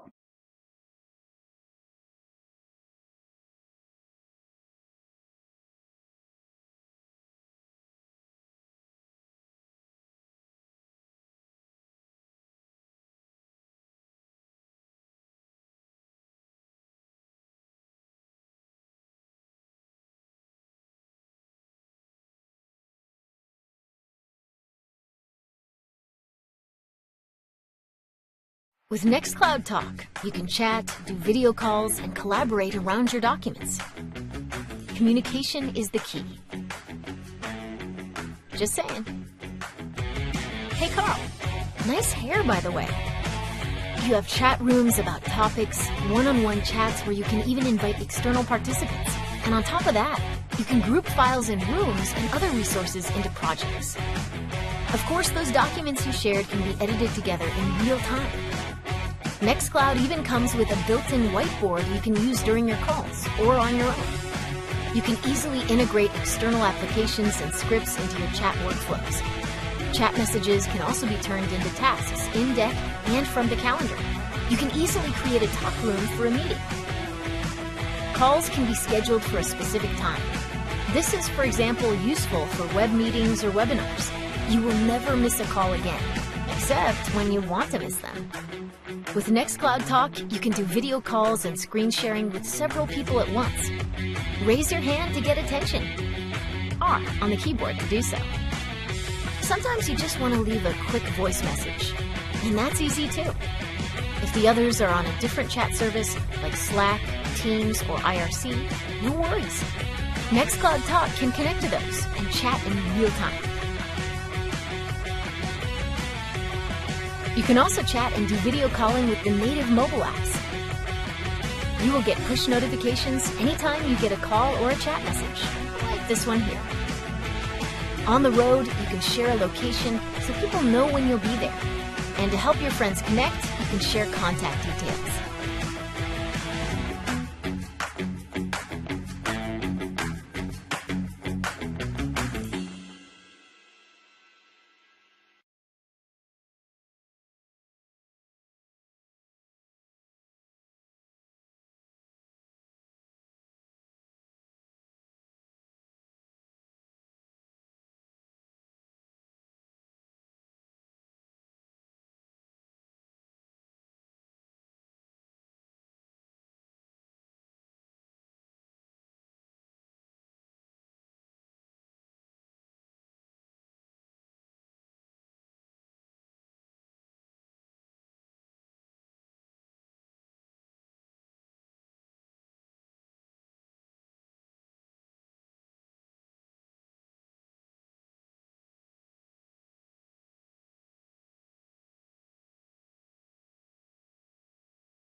Our new Teams feature in Hub 8 is designed to make managing groups easier than ever.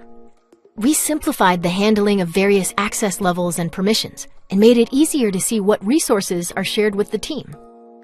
Teams can be created in the Contacts app. There you can add team members and decide how you will manage the team going forward. Whether it's facilitating the sharing of a comprehensive knowledge base via collectives, accessible to all pertinent teams, or granting project leads exclusive access to Nextcloud Deck, our integrated project Kanban tool, the Teams feature simplifies management and access control throughout the hub.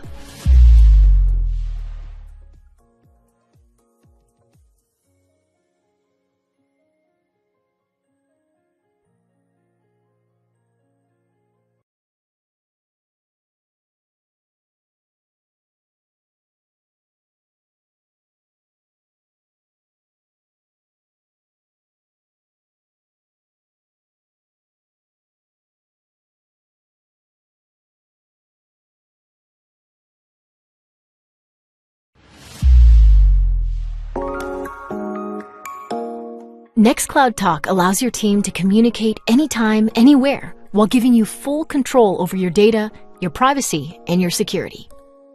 Previously, when you communicated with external users, such as customers, partners, and others, you had to invite them as guests to your Nextcloud instance. Now in Hub 8, you don't need to explicitly invite external users as guests to allow them to access your Nextcloud Talk conversations. With Federated chats, you can now invite external Nextcloud users with their Cloud ID to join your conversations. When they accept your invite, they will be able to participate in your conversation without ever leaving their own Nextcloud instance. You will remain in full control as the conversation data never leaves your Nextcloud instance. Oh no, you've misspelled good in your message, with only one O. No worries. In Hub 8, you can now edit your messages in Talk on desktop and mobile apps. No need to delete messages and rewrite to correct them. With Hub 8, we also made Talk messages richer with the addition of support for tables, task lists, strike-through, and more. Personalize and share your ideas easier and faster today. Teams across thousands of organizations use video conferencing in Nextcloud Talk for virtual meetings and webinars. Our polls features is there to help you collect information and feedback from a large audience on a call. The polls now show up on the top of the screen, so nobody will miss them. Sharing files in Nextcloud Talk is always easy. We offered rich link previews, showing you information about deck cards or a preview of images. We now also give you the contents of documents like PDFs, note files, and even full Office documents. Beyond showing them, we went a step further and made it possible for you to edit the notes of a call or add a quick item to the table in an Office document right there in your chat. We made many more small improvements in Nextcloud Talk, like how we show the speaker who is sharing their screen during a call, or how you can now test your speakers in the Devices setting before you join a call. This release of Nextcloud Hub brings you the best version yet, making your calls and daily chat easier and more fun than ever.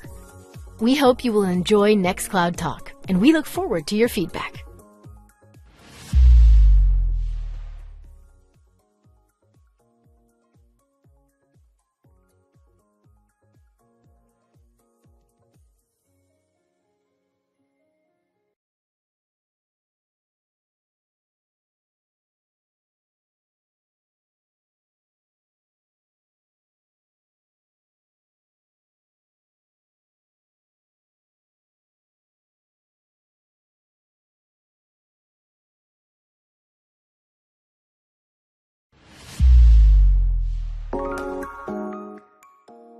Last year, we transformed data sharing and workflow management in Hub with the launch of Nextcloud Tables. This feature acts as a no-code platform, allowing users to create customizable tables for various data types such as text, links, numbers, progress bars, star ratings, and much more. Tables makes it easy to design, manage, and share your data within and outside your organization. Now with Hub 8, we've improved tables even further by introducing applications for tables. This new functionality enables users to aggregate and combine different tables and views into comprehensive applications, directly accessible from the Nextcloud app's menu bar. Imagine streamlining your HR processes with an integrated HR application for vacation requests, with a specific table for pending, approved, and manager pending approvals. Combine this with a table for travel expenses awaiting approval and reimbursement. With all this information consolidated into a single application, your HR workflow becomes more efficient and accessible. With the new applications for tables in Hub 8, you control your data and flows, easily, efficiently, and collaboratively.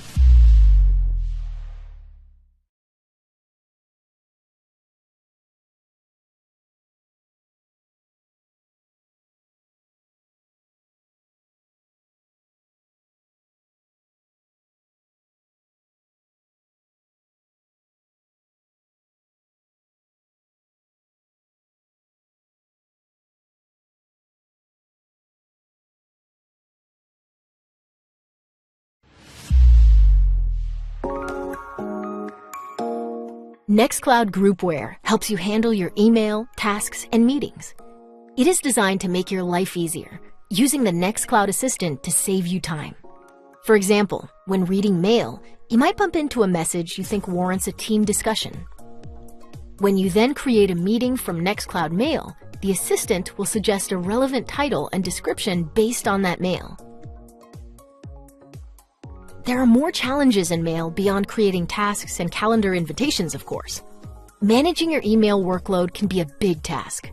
The Nextcloud Assistant is there to help you, summarizing long email discussions. And when you have to answer emails, it proposes answers to save you time.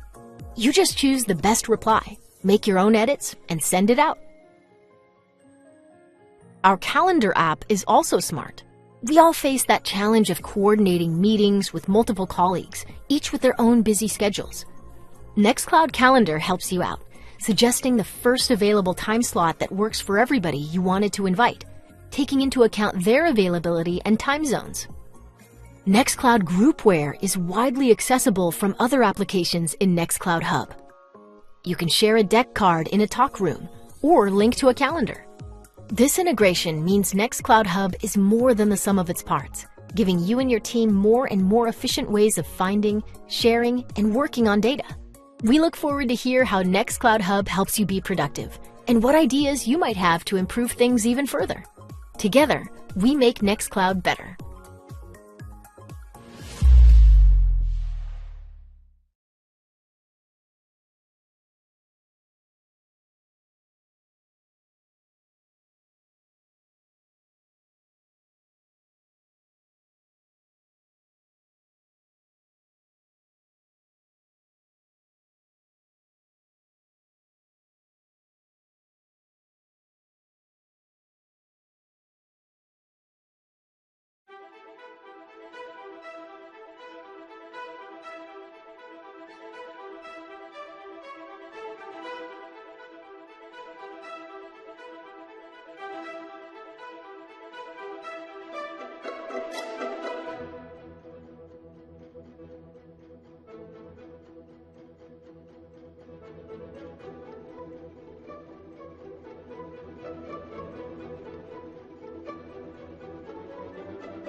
Computers revolutionized office productivity. Networks made it easy to share files with each other, optimizing the flow of documents. Today, Nextcloud unlocks the real productivity of teams, bringing context to content and real-time collaboration to working together. Get work done. Nextcloud.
Begin the keynote session. So if you can join us, that would be great. Thank you.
Ladies and gentlemen, it would be great if you could proceed to your seats. We are going to continue with the program. I repeat, I'd highly appreciate you proceeding to your seats. We are going to continue with the program. Thanks.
Hello everyone, welcome back to the Nextcloud Community Conference. I hope your little lunch break was wonderful. I saw tons of chatting happening, so that's always a good sign. We are continuing this afternoon with an exciting keynote speaker who I'll introduce in just a moment. First, a few housekeeping notes. Now, we do have a theme for the conference, which is building a safer digital world. I think many of the conversations I heard throughout the conference here were on that very topic. And of course, we're having this in mind all of the time when we're thinking about what's important in Nextcloud. Björn's keynote will also touch on this a little bit. Now, continuing with the housekeeping, if you missed the Wi-Fi network, there's a little bit of information for you there. Nextcloud Conference 2024. We also have a hashtag that you can use so that we can get all of our social media messages organized and shared amongst each other. That's NextCloudConf24, if you will. You can also find the conference program, nextcloud.com/conf. That's C-O-N-F. Now, here in person, there are some toilet options. There's the one just over there that I'm pointing to. It's pretty obvious. That's a shared bathroom, a shared washroom, shared toilet. There's another more private option up the stairs, which is through that hallway, up the stairs, and to the right. You'll find it there. Next, of course, please be mindful of other people's privacy. This is a privacy-conscious conference, and we are privacy-minded individuals, right? So if you could keep from taking photographs of other people who do not want their photographs taken, and if you do not want your photograph taken, please go to the registration desk and speak to them. they'll put a little dot on your badge. Of course, my badge is a little special, but they'll put a little dot on your badge, and that'll indicate that you would prefer not having your photo taken. Thank you for respecting other people's privacy. Appreciate it. Of course, if you have checked your email, if you're a registrant of the conference, even online, if you've registered to be online, there's a special Nextcloud instance specifically for the people who are here participating in the conference. To find that instance, you go to conf.nextcloud.com, and please check your email. You have some login information in your email if you registered for the conference.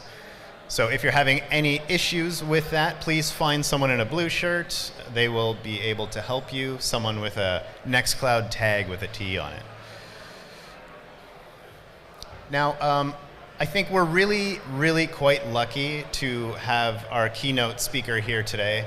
Björn Lundell is here with us. He's coming from Sweden, and he, you could say he's a maverick in some open source, making a difference in open source for decades now. He's nodding, yes, decades. So I think we owe a lot to Björn and people like Björn. Now he's coming from the University of Hofstra. Hopefully I said that correctly. And, oh, I'm getting thumbs up, I did okay. Now, he's giving a talk that I think will be really fascinating because it has to do with changing our public infrastructure to be mindful of open source and open concepts when it comes to regulations. You're doing a lot of work with, you said, lawyers and community members in trying to, I guess, make the world a better place. We talked about that conference. His talk is about the recipes for getting stuck in proprietary clouds and how to get unstuck. Björn, I'd like to invite you up.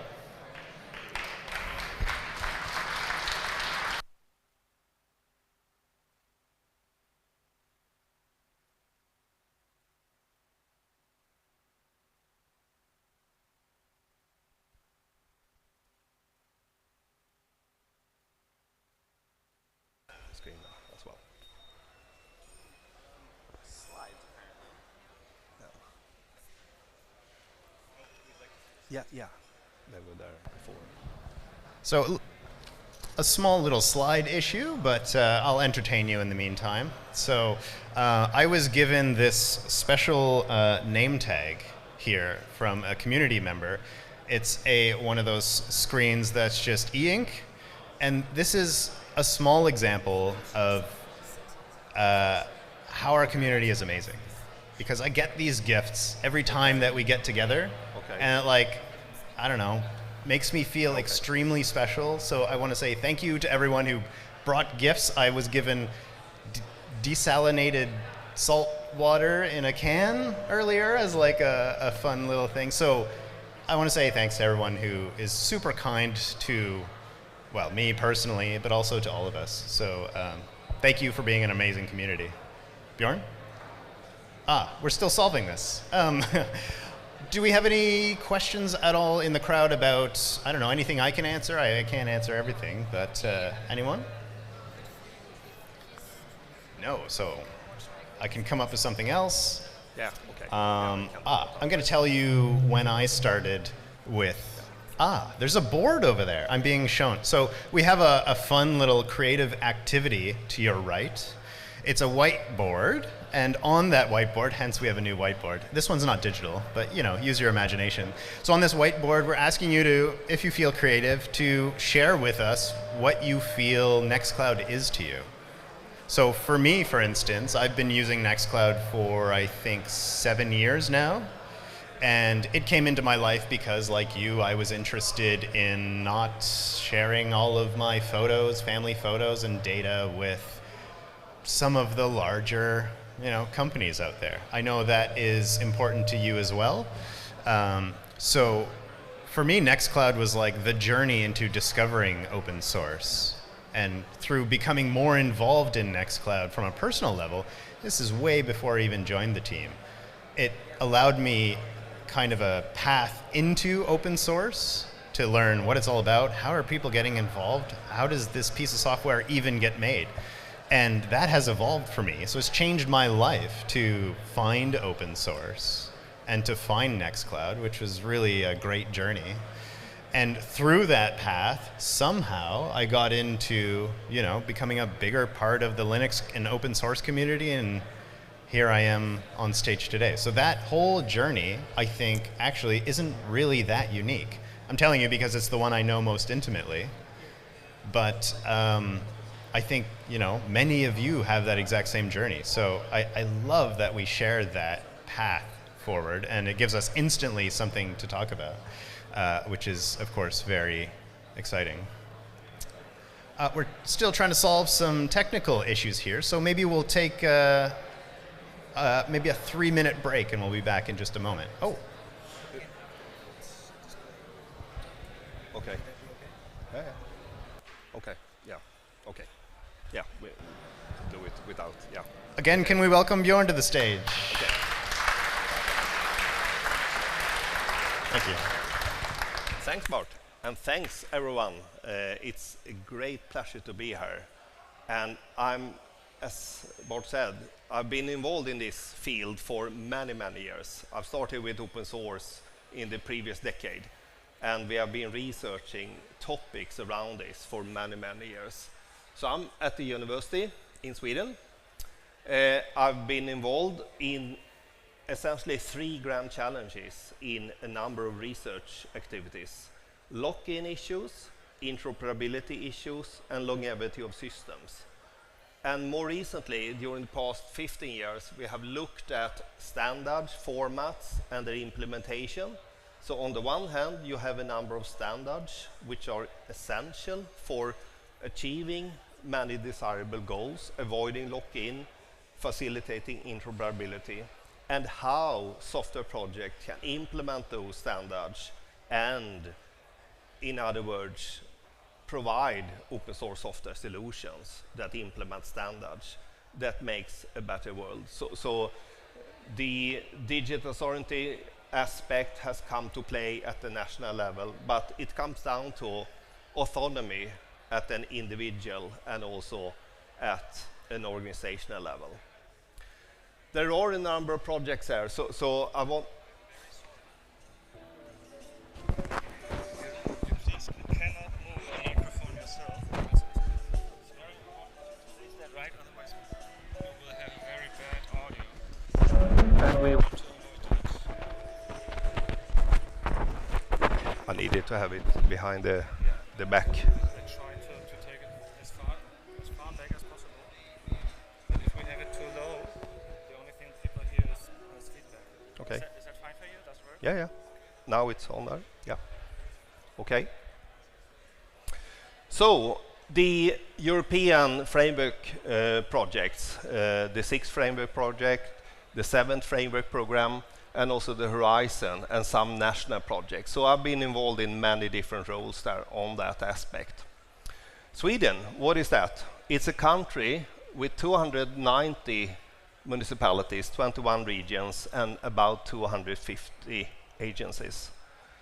Most organizations in Sweden are totally unaware of what it means to lock themselves in, lose control of all the data that they handle. They don't typically have any idea about data processing and maintenance of digital assets. Given that, they do not even have access to contract terms, licensing terms, they lack exit plans, etc. I will give you some insights into this. And on the business side, you can see that there is quite a lot of cloud usage at the Swedish enterprise scenario, and even more than in Germany, actually. So what is open source? That is something that most people in this room is very aware of. But it is also the case that within the EU, there is currently going on processes where the concept is challenged and people are redefining this.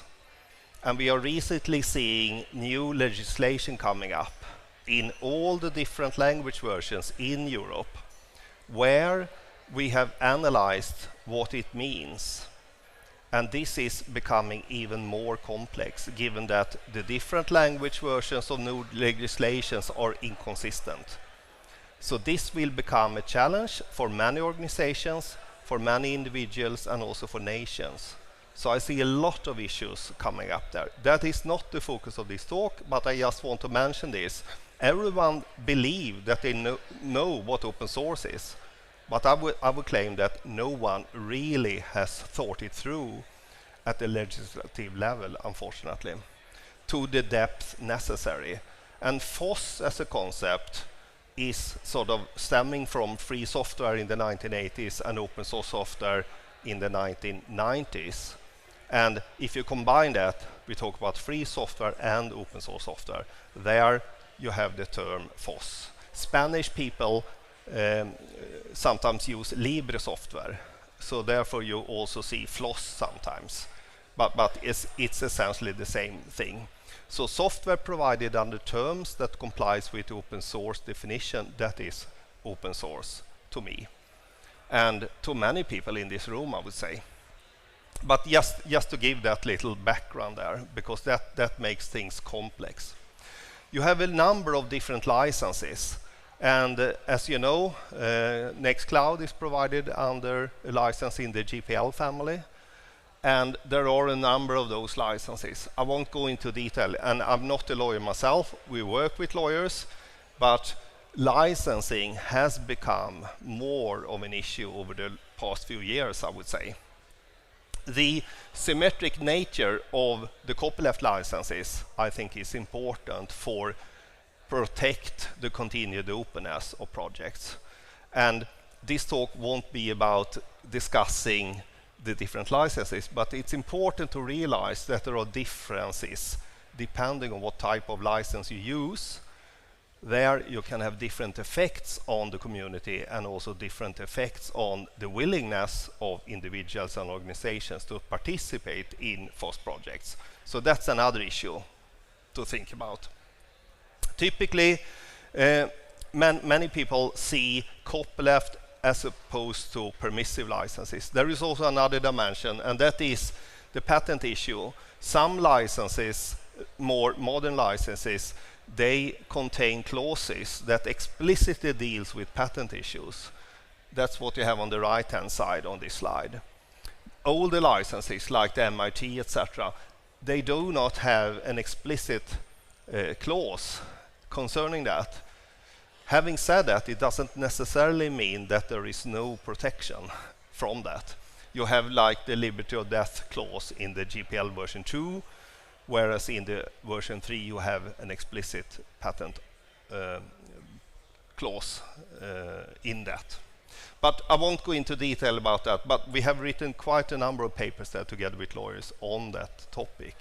And in order to understand how you can build software projects, how you can combine projects coming from different scenarios. So if you think of a huge piece of Lego where every piece is provided under different terms, you need to know what you can combine and what you cannot combine in this context. Public procurement, that's important. In the EU, there is quite a lot. A fifth of the EU's GDP comes from public procurement. Hence, it follows that if the procurement practice is not sort of promoting competition, then we have an issue, I would claim. We have seen that in a study that was undertaken in 2019, an EU study, one of the recommendations that came out is that it's important actually to recognize this when people do public procurement. There is a recommendation to explicitly include open source software in public procurement policies to really motivate adoption and procurement of open source. But I would say that it's also equally important, and perhaps even more important, not to write tenders where you discriminate against open source. We have seen a lot of that in our research. I mean, people are saying explicitly, oh, we want to procure this, but it can't be open source. because then there is a problem. So I mean, there are huge organizations doing this currently, which I think is not really at all what you would like to see. So public procurement regulations goes back to 2004 in the EU, where they stressed fair and competitive market as important from a public procurement. And after that, there has been a revision of that, etc. But there is a regulation for how you can write tender documents. At the same time, we see recently, some of you may have seen a recent decision from this week actually. The last quote here is quite interesting, I think. It's a competition minister, Vestager, who is sort of seeing it is a problem if we have companies in Europe that has an effective tax rate of about 0.05% of the profit. And in Sweden, at least, we have around 20% of tax for companies. So of course, it's a bit like playing football. If the Swedish team scores 1 goal against Germany, and the Swedish goal is multiplied by 500, of course, Sweden will always win the World Championship. So that was a silly example, as you understand, but it's not playing fair, because we don't play by the same rules, where one party's goals are multiplied by a certain factor. So that is, I think, an issue in this context. And in the middle there, you see a quote from an ongoing investigation. That's Irish Times that reported on this. That isn't settled yet, so is the IRS in the US. They have issues with the tax of another company in this context. So when we study procurement and we study practices related to FOS and so on, we look at lawful and also appropriate decision, because it may be that something is lawful, but it doesn't necessarily follow that it's also appropriate. And there is a Swedish law called OSL, the Swedish Public Act, which means that you have to show that your data processing is not inappropriate. So it's on the behalf of those that buy things that we need to be aware of this. For example, we need to know how the data is being processed. And some of you may be familiar with the GDPR. It's similar there. You need to know where your personal data is handled. So there are a number of related regulations to this. So when we talk about lawful and appropriate here, we really talk about all the requirements imposed on each public sector organization within the EU and the applicable law of good administration. So that's sort of the basis for the study we have looked at. From the EU, there has been also a discussion on this digital sovereignty. There is also a report on technological sovereignty and data as well, data sovereignty. But sometimes in the debate you hear people saying that this is protectionism, etc. But from the Commission side, what they say here is that it concerns really EU's ability to define its own rules, and it's not against someone, but it is really pushing the European social values, etc., and the treaty that we have in Europe. So they stress in this policy document that EU will remain open to anyone willing to play by the European rules if you want to do operations in Europe. That's really the key on that. And of course, we know that data processing takes place in certain places, and some organizations process data for security issues and national interest, etc. And this is from Utah, actually, where some data processing is going on. The concept of lock-in is also related to who is becoming locked in and who is really trusting those that lock someone in. In this case, there is strong trust in those that locked the individual in. And in this case, there may be not so much of a problem. But some clouds may be problematic. And this is actually, I don't know if you recall the building there, but it's actually from Dublin, that picture. So it's an interesting concept. there can be a lack of trust in certain providers as well. And sometimes cloud can be a bit nasty. This is one of the situations where you end up possibly in real problems if you lock yourself into a cloud. What is lock-in then? It's not per se illegal to lock yourself in, even though it's sort of problematic, but you can have unlawful consequences. You can have legal consequences of breaching competition rules, etc. And you can act in a way which means that you lack control in the end. So it really is a combination of technical issues, it's a combination of legal issues, it's a combination of very soft issues.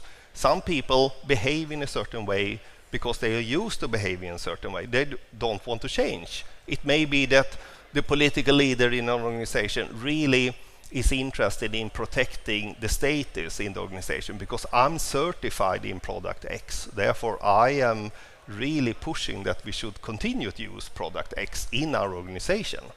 So these are the kind of issues that we are seeing quite a lot in our research, which cause problems. But as I said, lock-in can be many different things. You can be locked into cloud solution. You can also be locked into standards, which is interesting because standards are supposed to solve problems. But our research has shown that standards can also cause problems because there are patents that may impact on standards, which means that it may be that it cannot implement a certain standard in open source software as a consequence of that, which is also a problem. And then the transform lock-in is an interesting one. If you put in data into a cloud solution and then later on that cloud solution has been changed so that the functionality for exporting data from that from that cloud solution may be changed in a way so that you can't get your data out again, then you are stuck in that. And what we have seen in our research, no one is really thinking about this when they do public procurement. We have investigated around 1/3 of all public authorities in Sweden, and no one is thinking of it.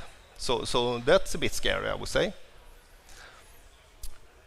So proprietary cloud solutions may cause lock-in.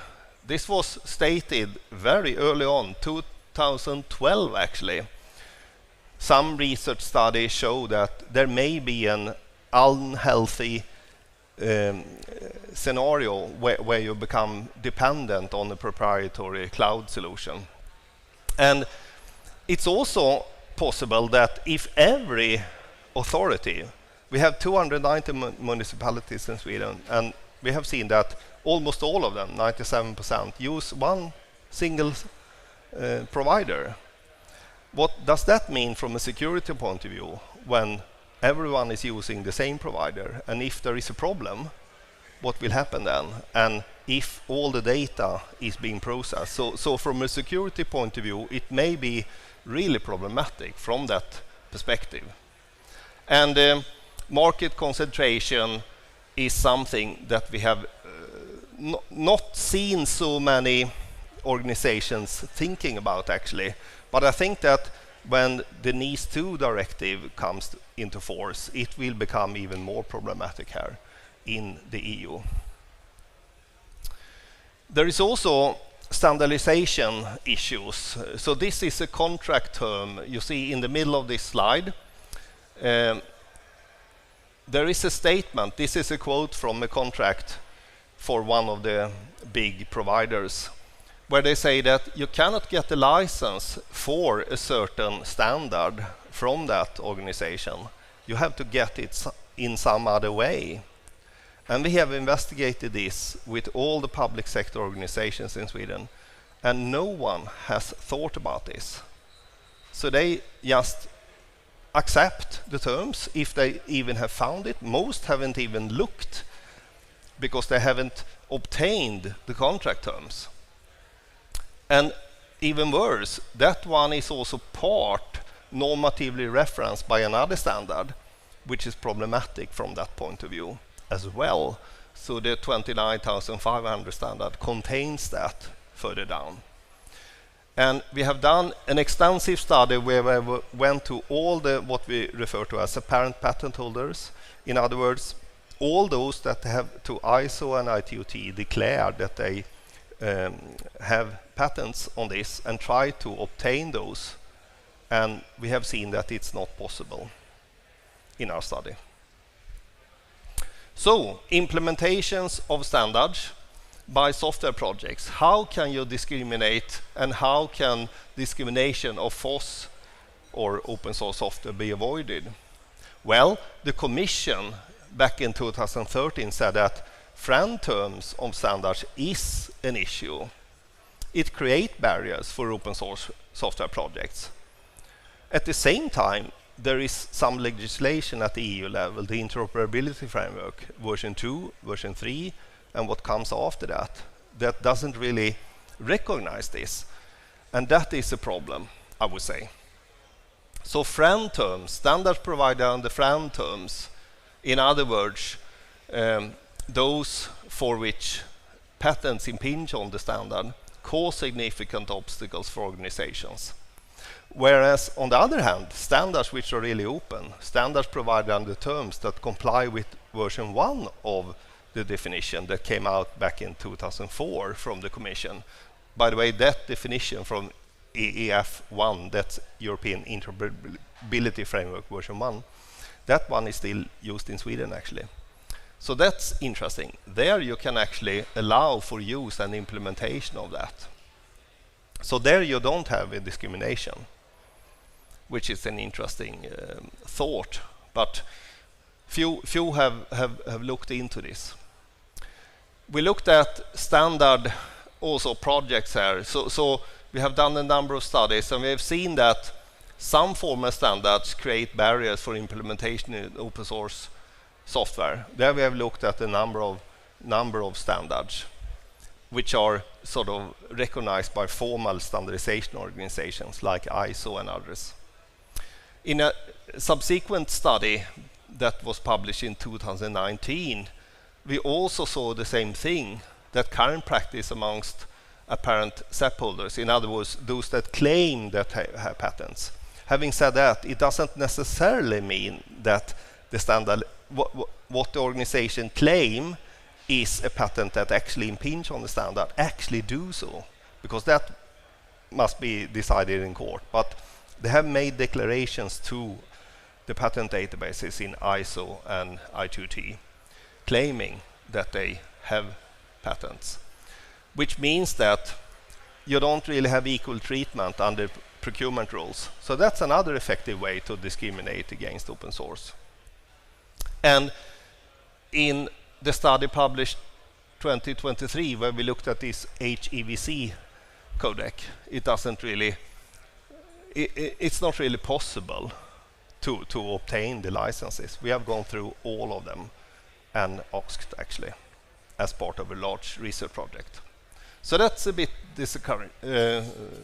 boring or problematic, or how you think of it.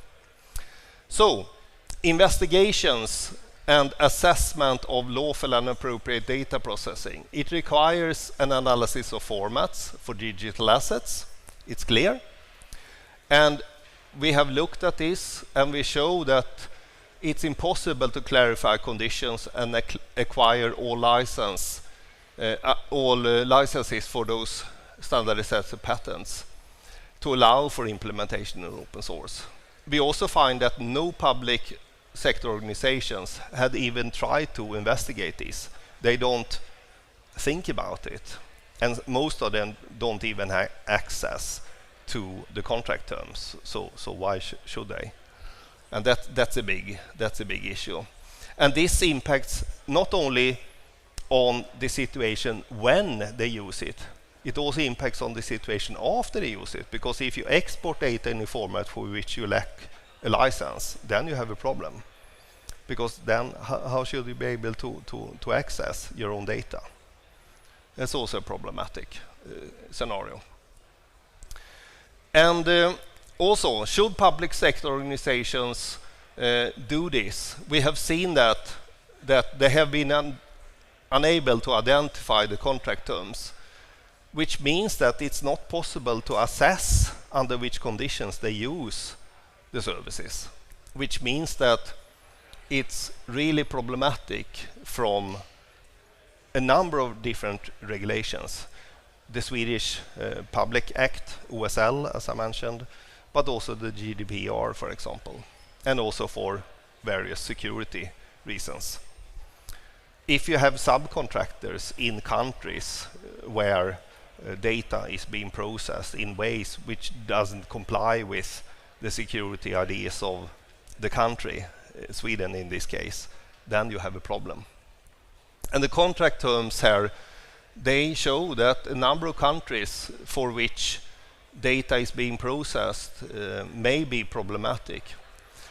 EDPB showed that subcontracting under unknown terms is current because those providers don't show which subcontractors are used to the subcontractors. So it could be subcontractors to subcontractors. And where are those? No one knows. So what to do? A procuring organization needs to express requirements for interoperability of open standards. And that has been said this morning. And I would say that that is really a key issue. And if someone that wants to obtain something and buy something, they need to ensure that they have the licenses and that they have the ability to process their own data and also be able to change. I mean, that's the beauty of open source as a solution, that you can modify it and you can go to another solution, but that's a problem. Another aspect, to use solutions under unknown contract terms, that imposes significant risk. If you have this scenario, you will really have a problem, because then you have no idea about where your own data is being processed. And I would claim that there is not one single organization in Sweden that has a clue about where the data is being processed. That's a bit scary, I would say, because they don't have the contract terms, so they don't know. So, to summarize, challenges here. Each organization needs to have full control of all its digital assets, which presupposes use of open formats that have been implemented in open source software to ensure lawful and suitable data processing and maintenance of the organization's own digital assets over a very long life cycle, because the requirement in the public sector is 100 years or 1,000 years. Even some companies have many decades. We did a research project in the aviation industry, and they talked about seven decades. So there can be challenges. And an open question here: has any public sector organization obtained and filed all the applicable contract terms prior to use of a globally provided SaaS solution in order to avoid data processing? That sort of could be seen as a rhetorical question here, but if that is the case, then I think there is a big challenge for society, and we have seen no examples of this in Sweden, actually, in our research, despite that we have looked at many organizations. I was myself involved in AI. It was called AI in the 1990s, actually, a little bit, even though I'm sort of left that. But it's interesting to see what will happen, because then it becomes even more complex to know the data processing rules, etc. And this is a quote from a well-known figure in the open source world here, the Linus kernel guy, Greg Kroah-Hartman. It's about pattern matching, statistics at a high level. Having said that, it's super useful in a lot of cases, of course, but it's not really AI, I would claim. To conclude, the fact that public bodies have actually no control over the engagement of processors and sub-processors makes it difficult for them to ensure that the processing is compliant with the provision of the GDPR, especially regarding transfers to third countries. And this comes from a report by the EDPB that came out last year. They stress that that is not an excuse. It's still an obligation of the public sector organizations to actually do this.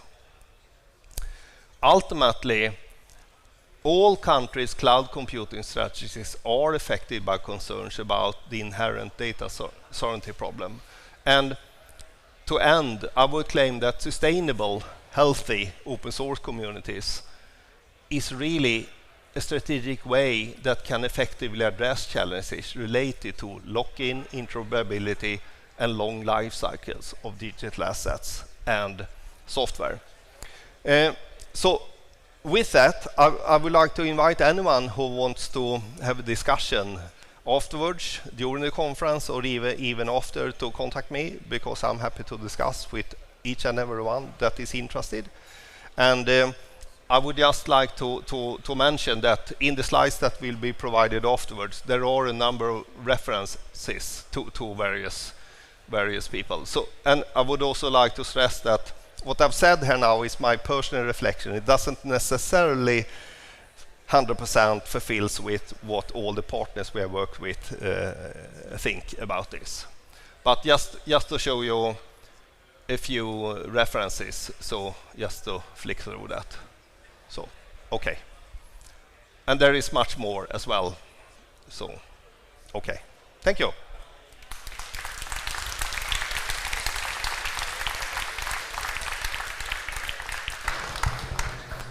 Well, Björn, thank you very much. Super fascinating. We are going to follow this up immediately with a Q&A and podcasting style chat. However, we need to just arrange the stage slightly for that. So don't go anywhere. Give us 2 minutes. Might even be entertaining. And we'll set up the stage for that chat. And you will be able to ask questions during that as well. So.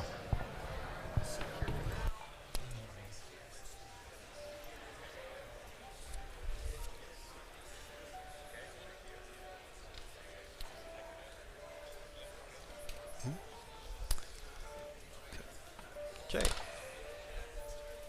Ja, absolut. Tackar. Okay. Yeah. Great. Thank you. Thank you.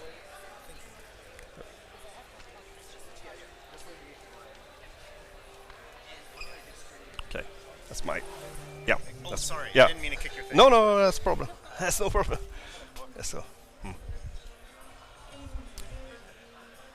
Yes. Yeah. Super fascinating. Okay. Yeah. Yeah. Thanks. Yeah.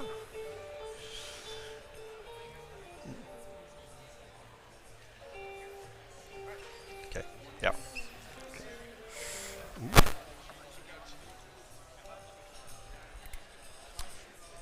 So you can start with whatever you think is interesting. So. Yeah. Let's do that. It was a bit annoying not to see the slides. I agree completely. And Yeah. I apologize. Yeah. No. Yeah. Yeah. We're all software people. Yeah. Yeah. I lost a little bit of track initially, I felt. Yeah. Yeah, sorry. Yeah. We'll expand on those ideas. Yeah. Yes, absolutely.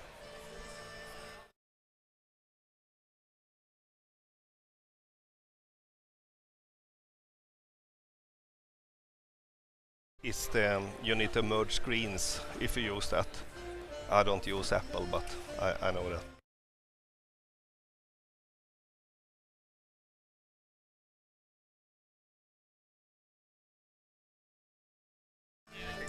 Let's just grab two. That's fine. I have enough. Over there, those are untouched. I have enough hair, so.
thank you very much, Björn. That was fascinating. I'm sure we'll dig into the details here in a moment. Yeah. Okay. I do have a little reminder for those here in person. There is, that enterprise Q&A happening in room C. That's upstairs, just through that hallway. If you have questions about Nextcloud Enterprise, there's all sorts of lovely folks there to answer your questions. Now, the intention here is to have a little bit of a podcast style, maybe fireside chat about, well, the topics you shared, Björn. And, but I would like it to be a little bit interactive. So if you have questions, just raise your hand and I'll give you a nod when I see you, and then I'll kind of work you into the conversation. So we do have Estelle who's going to be passing around a microphone for that. So please feel free to be a part of this discussion. I would really appreciate that.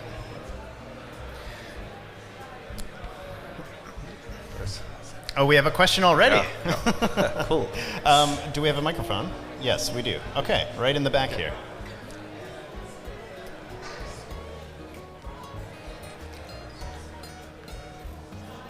The microphone is not quite turned on, but here we go. I think we're okay now.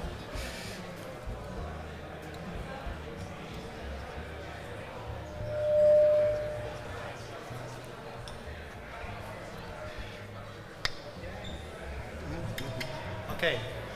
Björn, I have a question to you. As a member of many non-profit organizations like I am, I often feel as like a missionary to convince the steering committees of not using software with vendor login. I give some examples. Slack, Google Documents, and cloud services. And I think we simply need strong arguments to bring steering committees to use open source, even if we all know that professional software with vendor login is in many cases better than open source software. So I would like to ask you, what can you give us as a giveaway to convince NGOs and governments to use open source software? Thank you.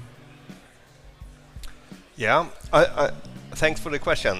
It's fascinating, I think, to consider the different aspects of this. I mean, one aspect is how is the data being processed?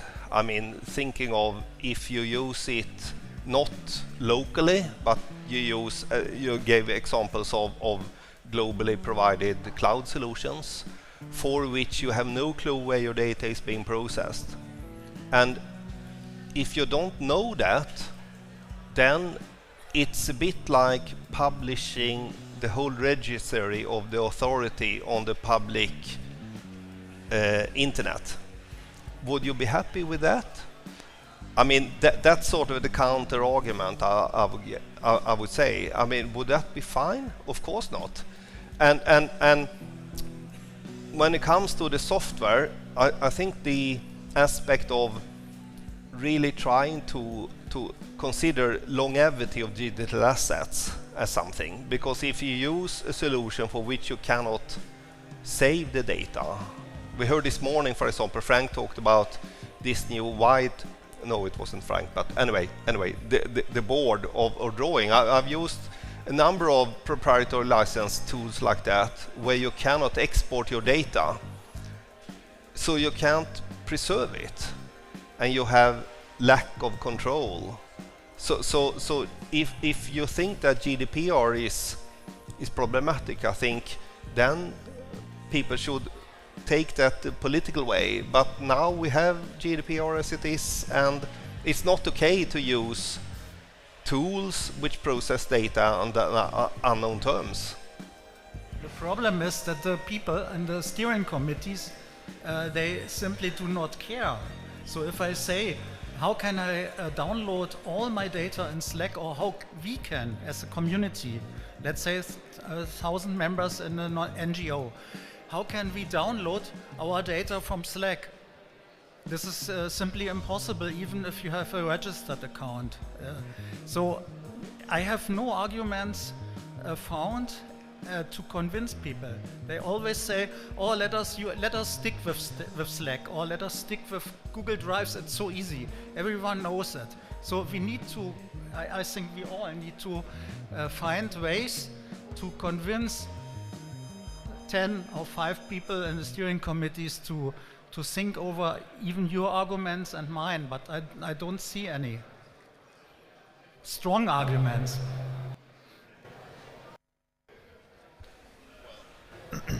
I think that many people sort of, I can appreciate and understand that people want to solve a practical problem, but at the same time, not thinking through the long-term consequences, not only being liable under the NIS2, for example, personal liable, and not complying with the GDPR. If they think that doesn't matter, then there is little hope, I think. You mentioned the tax system, Apple paying a fraction of a percent. And that's an example of them finding, skirting their way around some of the rules that are well-intentioned. Do you find that is also happening then in some of these regulations? The people who are writing them have the best of intentions, but there are a lot of lawyers in these other proprietary software systems that are finding ways around them. Is that happening? What are the ways to challenge that? I think that there is a lack of understanding of some of the fundamental issues in this domain, so that when people come up with new legislation, that legislation will not become as effective as it could have been if they would have been more involved. So the CRA is a good example of that. I mean, very few people in this community were aware of what was going on and what was going to happen. And now we see drafts of a legislation where I see a lot of problems. The Swedish language version is not good. It's very different from the English language version. And you can think about why things have gone so fundamentally wrong, but somehow there will be issues, huge issues, which is, to me, really problematic, that will impact negatively on the whole open source ecosystem. Can you remind the CRA? The Cyber Resilience Act, yes. Which is, it's something that has gone on for a very long time, and in March, if I remember correctly, the 12th of March this year, they published in all the different language versions in the EU a text, and in the end of July this year and end of August they published a correction, and in some corrections the language has even been worse than it was before, and it's not good actually to see that they point in all sorts of directions. So FOSS has a definition in the English version. Open source is not defined. Free software is not defined. FOSS is defined in the English version, but it's not defined in the Swedish version. So that's an interesting concept. And so that presents a unique challenge, because coming up with this CRA is hard enough as it is in one language. Absolutely. But how do you make sure then that each language is treated equally? Because it sounds to me like you could almost pick and choose whichever language is maybe most useful for your own particular cause. So are there ways to avoid this? They should say the same. And I'm not a legal expert, but I've been involved in discussions with a lot of legal experts, and I can just see that what came out of that process is very different, and I see that as fundamentally problematic. And I've been involved to some extent and trying to explain this in the Swedish context, but so far it has had some impact, but not. And I'm not saying that it's because of my attempt to influence, but I've seen that some of the bad things in the Swedish version from Mars is corrected in the July version, but it's still problematic.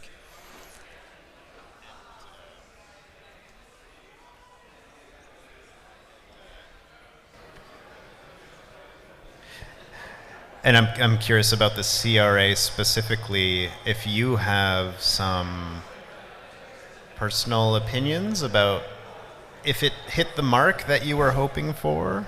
How's it doing? Is it the appropriate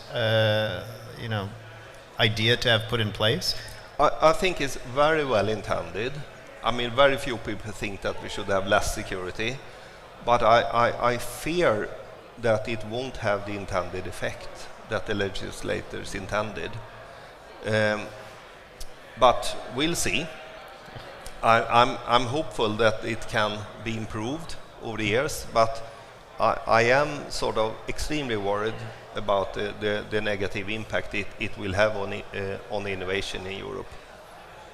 Can you say a little bit more about that? Because it seems like... Yeah, I mean, a number of standards should be developed, and that process takes time, and companies and individuals and everyone involved needs to adapt to that, and there needs to be preparation. I mean, even if you think of the EU's Data Act, which is another regulation that will come into force within a year from now, very few people are aware of what that implies, and that worries me a lot. We have worked with companies that try to get the handle of it. I did an investigation of the EU data strategy, which was the precursor to the EU Data Act. And that's sort of also well intended, that we should all have collaboration, we should share data and for the benefit of society, etc. But at the same time, the devil is in the detail. There are lots of issues when it comes to getting this into reality, I think. Well, it sounds like one of the challenges is awareness that you just mentioned. Absolutely. So, this has been coming down the pipeline for quite a while now, and if people aren't even aware of it, I mean, how many people in the room here are aware of the CRA? Anybody? Yes, I see 10 hands out of more than 10 hands. So, I mean, it doesn't necessarily apply to all of you, so I understand that, but it's a good example of like, awareness is the very first thing. Yeah. But how are you supposed to comply with something that you're not aware of? And then how are you then supposed to, once you become aware of it, do what's intended there instead of just rushing through it to try to be compliant? It's a big challenge. But I think that there needs to be quite a lot of effort in the different countries to increase this awareness. And I think so far some things has been done, but not enough in my opinion. And that scares me quite a lot, actually. This is maybe controversial, but are you seeing some countries being a little bit more advanced than others, or some falling behind, or is it just kind of everybody falling behind? I can't really say who is sort of... And so how does it feel like it's going in Sweden then? The way I see it is that it's not looking good. Okay. Because the awareness is very, very limited, I would say, of these nitty-gritty problems in the details. And that is making me quite worried, actually.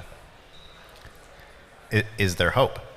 There is hope. I mean, you've been doing this work for a long time, so hopefully there's hope, right? There is hope, and there is still time to do something, because it will take years before it comes into force, but still a lot of work needs to be done, and people need to be aware, and people need to act on that awareness, those that have the decision power to actually work to make things better, I would say. Fascinating. I'm wondering if there's any questions in the crowd. There's, okay, 2 of them, so we'll take one behind you, Stasis, way over there. Thanks. Hi, you spoke about the ignorance of the laws perhaps being a problem. That's not normally a good argument. I can't kill someone and then say, oh, I didn't know murder was wrong. So why don't bodies like the European Data Protection Board, why don't they have sharper teeth so that they can pursue people or organizations that are not compliant with these laws? Yeah, good question. I don't really know actually, but because in Sweden we have as you know, European Data Protection Board, they have representatives in all countries, and I think in Germany there are in different states as well, etc. And I can see from a research perspective that authorities in different countries have been act quite different. Some have been more active than others. So for example, I saw recently that the Schrems organization, they were accusing the Swedish one for not doing what they should. So they're taken them to court actually for not complying with the regulations. I don't have any details on that other than what I've read on the web, but I think that if we take this report from EDP, that I had a quote in the presentation earlier, saying that no sort of these global providers really show where the data processing goes on. And if that is the case, why is it still then that the number of public sector organizations buy these and sign these contracts? Because that is saying that we accept to do data processing using tools under unknown conditions. And if that is the case, how can you show that it's not inappropriate? I mean, to me, it doesn't make any sense. You can't comply with the OSL, the Swedish law data, which has been discussed quite a lot, and also the GDPR from a personal point of view. And security issues, I mean, who knows where the data goes? There was an interesting discussion on Homeland Security in the US on the 12th of June, where this was discussed as well. So that's also an interesting concept. Yeah. Does it ever happen that, let's say the CRA conflicts with the GDPR? Is that something that's taken into consideration when they're drafting these? Or have you seen examples of? I haven't really looked into that angle. Something to look into. Yeah. There was another question here. Mm-hmm. Yes. I wonder if tenders from public institutions don't have to contain some rule that software must be open source and that the data processing must be known. I mean, that would solve the problem that you don't know where the data is processed and whether you understand how the software works or if there are any patents involved and so on. Because I remember maybe in Germany there is even a rule that public institutions must use open source software nowadays for certain areas. So that's how Nextcloud got to the Bundescloud as well, because the tender said we need a cloud solution which is open source, and Microsoft doesn't offer anything like that. And that's how Nextcloud got to that German Bundescloud recently. Yeah, I know that over the years there has been a number of initiatives from different EU countries. I mean, the Netherlands had something like that earlier, but in Sweden we don't have that, even though there are strong arguments by some organizations pushing for it. But under the public procurement regulations, you're not allowed to discriminate, and I would claim that it's easier to put arguments that it's not okay to lock yourself data into proprietary formats. That's easier to understand to people. I mean, if I don't control the format, I cannot process my data, which means that formats for which there is a lack of open source implementations, then you're into a problem, because the regulation says that you should maintain your data in a public sector organization essentially forever. Of course, you can throw something away according to the archival regulations, but a certain amount of information needs to be preserved over very long life cycles, and then you have a problem if you cannot read your own data. It doesn't always seem to me like reading your own data is something that's thought of, 10, 20, 30, 50 years down the road. Digitalization is still, well, I hesitate, but it's still relatively new compared to how long we've been producing information, on books and things like that. But, I mean, you've seen the evolution of data and how we use it. Is part of the problem that the ways in which we use data are evolving too quickly? I wouldn't say that it's a problem necessarily that we use data in new different ways, but I think the problem comes with if you don't think about that you at the same time needs to think about the longevity of your information and the ability to use some other alternative software application for processing your own data. If you don't have that at sort of from the beginning when you do the procurement, because archiving is something that you need to think about from day one, sort of before you even buy the stuff. I mean, how can I get my data into a format which can be processed further by something else? And if it's open source, of course, you can change your IT operations from one model to another, whether it's Nextcloud or whatever. It doesn't really matter. But if it's not something that you have control over, it may be a super big problem. Is part of the issue skill set? Like, do these, you mentioned 290 different public sector organizations in Sweden alone. Is it because they don't have the expertise to bring in some of these open source solutions? To some extent, I would say it's sort of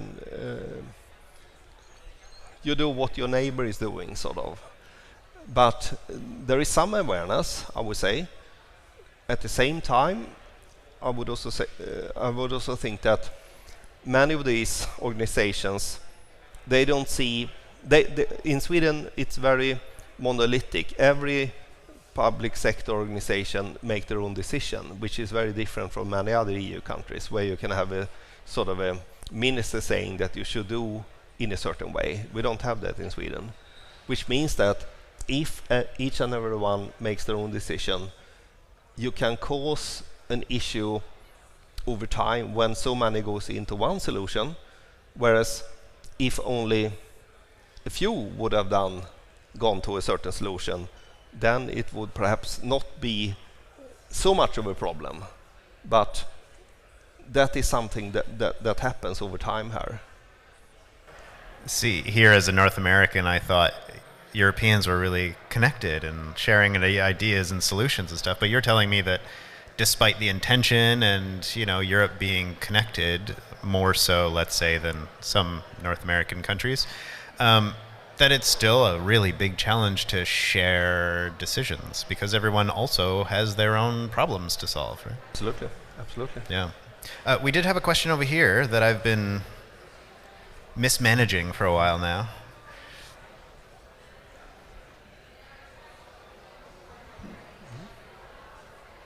Okay, yeah, thank you. Thank you for the interesting talk. You brought one point up which reminds me also while I was working for a more proprietary company which had the opposite problem. We couldn't use open source software because the GPL license forbid to include it into proprietary software. So you made the point about the licenses, which I didn't quite understand, that open source software do not get licenses from patents, and so they could not include the patents, if I understand it correctly. No, well, if you refer to that diagram with copyleft as opposed to permissive, the other dimension was whether or not the license text for the open source license contains an explicit clause dealing with patents or not. If you look at old licenses that was sort of created long before patents became an issue with respect to software, people didn't really thought about that. So some legal people have analyzed some licenses claiming that there is an implied patent license, a patent grant in those, even though the term isn't there. And if we talk about the GPL2, there is this liberty of death clause saying that you cannot distribute further if you don't pass on the same rights. So that's just one way of analyzing the different categories of licenses in that spectrum.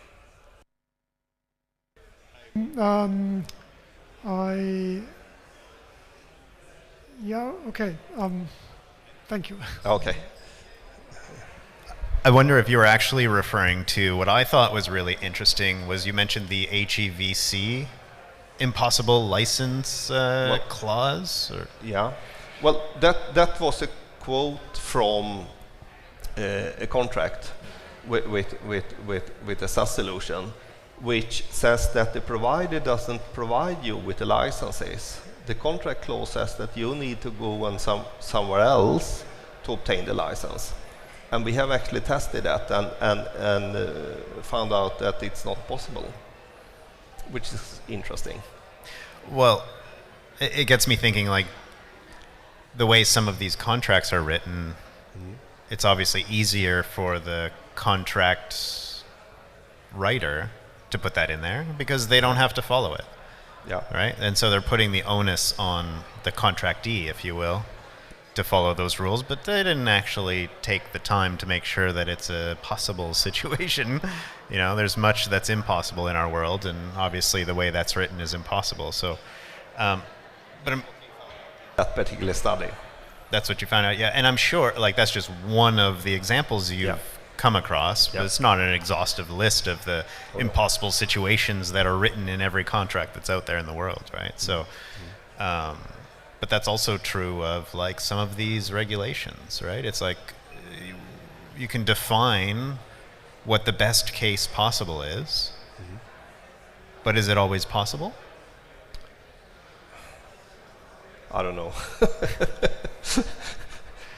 I guess, of course, you could guess that it's a way, as you say, for the provider to protect themselves. But at the same time, it's interesting to see that particular standard is incorporated into another standard, normatively referenced, and not really knowing what's in there is a bit of a challenge. And no one has digged into this amongst all the organizations we have investigated.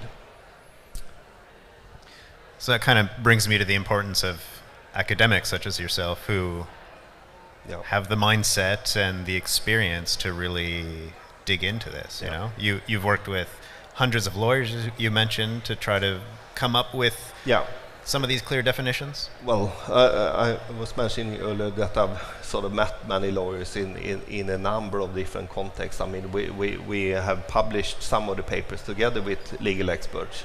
And that's important because I don't claim that I'm a legal expert, even though I've been attributed such. But I don't. I'm not a legal expert. So, it's never too late. You never know. Yeah. We did have a question in the audience here. This gentleman in the green shirt, Stas, if you don't mind making your way over there. Hello. I'm wondering, what do you think the root cause of this problem is? Is it people don't interest themselves in it, or is it that, for example, politicians are not technical savvy enough to really understand these problems? I think that too many politicians are more interested in becoming re-elected than to really get their hands dirty into the really challenging problems. And I think that is one aspect of this. Having said that, I also think that many politicians are really concerned, and talk with many politicians, so they are really interested in making things better. But at the same time, there is a huge gap between a political will of something and how that can be made sort of into a regulation that actually have the intended effect. It's a huge gap. That's the way I see it. But does that gap always exist? And what I mean by that is the political will always opposite to the ideals of open source? No, not necessarily.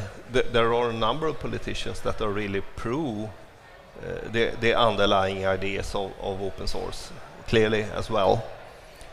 But there is also the problem of understanding what it is, and too many people don't really get their hands on what it is actually, because software development is one thing, building a company is a different thing, and a company needs to find a business model.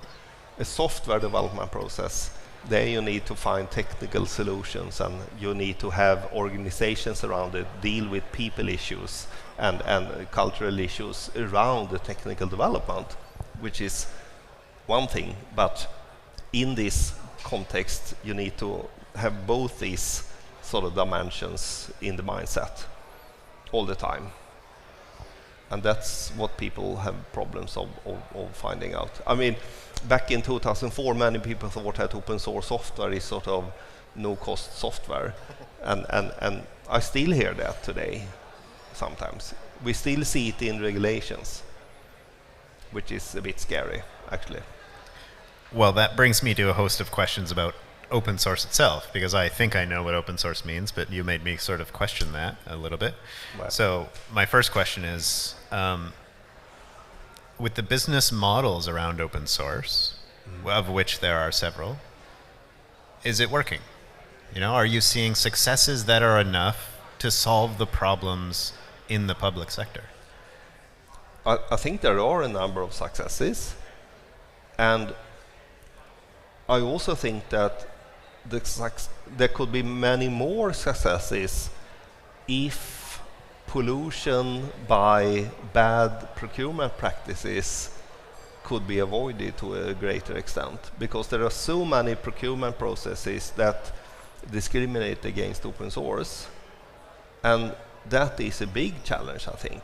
So it's sort of sub-optimizing in the short term for the public sector organization, whereas in the long term, if you look at it from a systemic point of view, it will make much more sense to think long term in this, and to have a vibrant set of companies around this to work. Because some people sort of jump to the conclusion that open source means that the state should do everything. I don't believe that at all.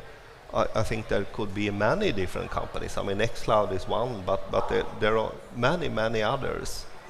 And really, to see this from a systemic point of view is a challenge for many people that sort of act in practical scenarios in the public sector organizations where you need to solve a practical problem short term. So the public procurement regulation is sort of sub-optimizing a little bit, I would say, when it comes to practice.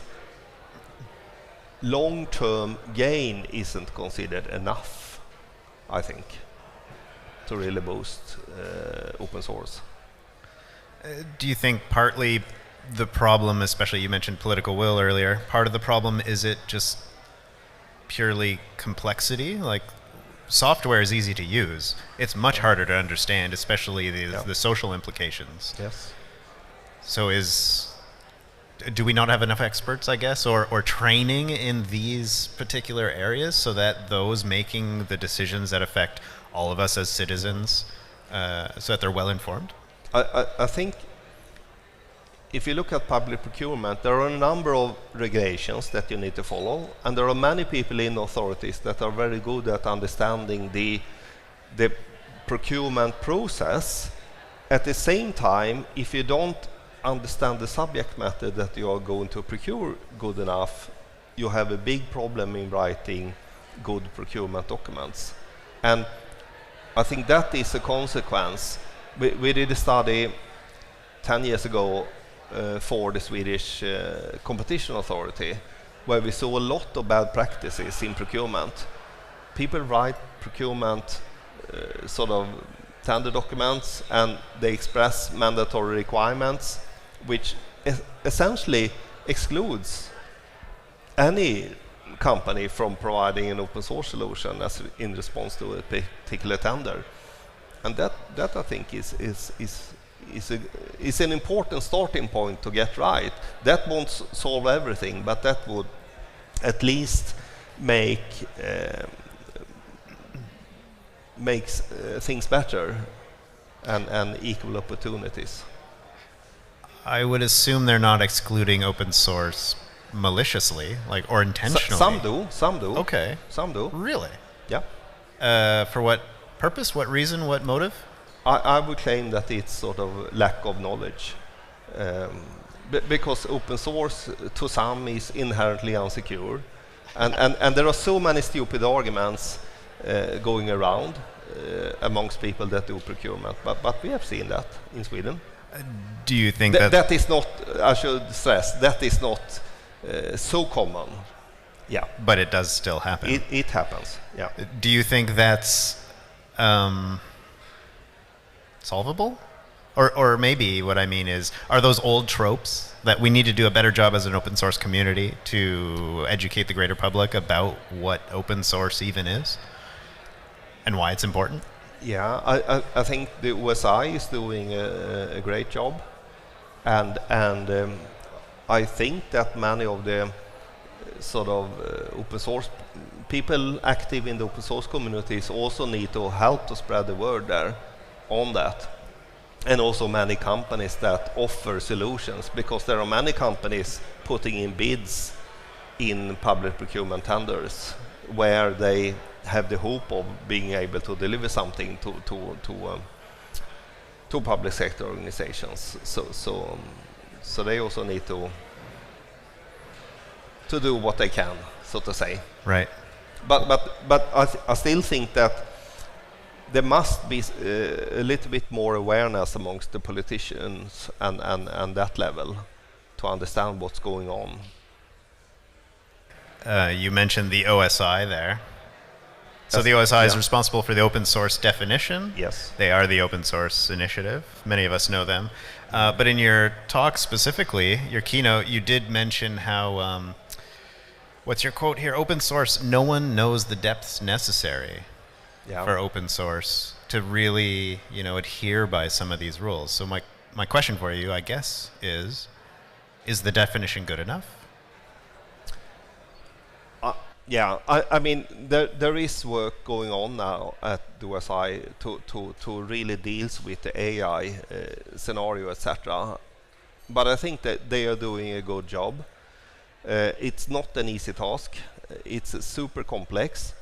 But I think that when the legislators are coming in and not understanding what has happened in the past and not really understanding modern software development enough, then you run the risk of unintentionally writing regulations which harm the open source way of working. And that is not so fun to see. Yeah, of course. I think last question here, have you dove into the OSI's?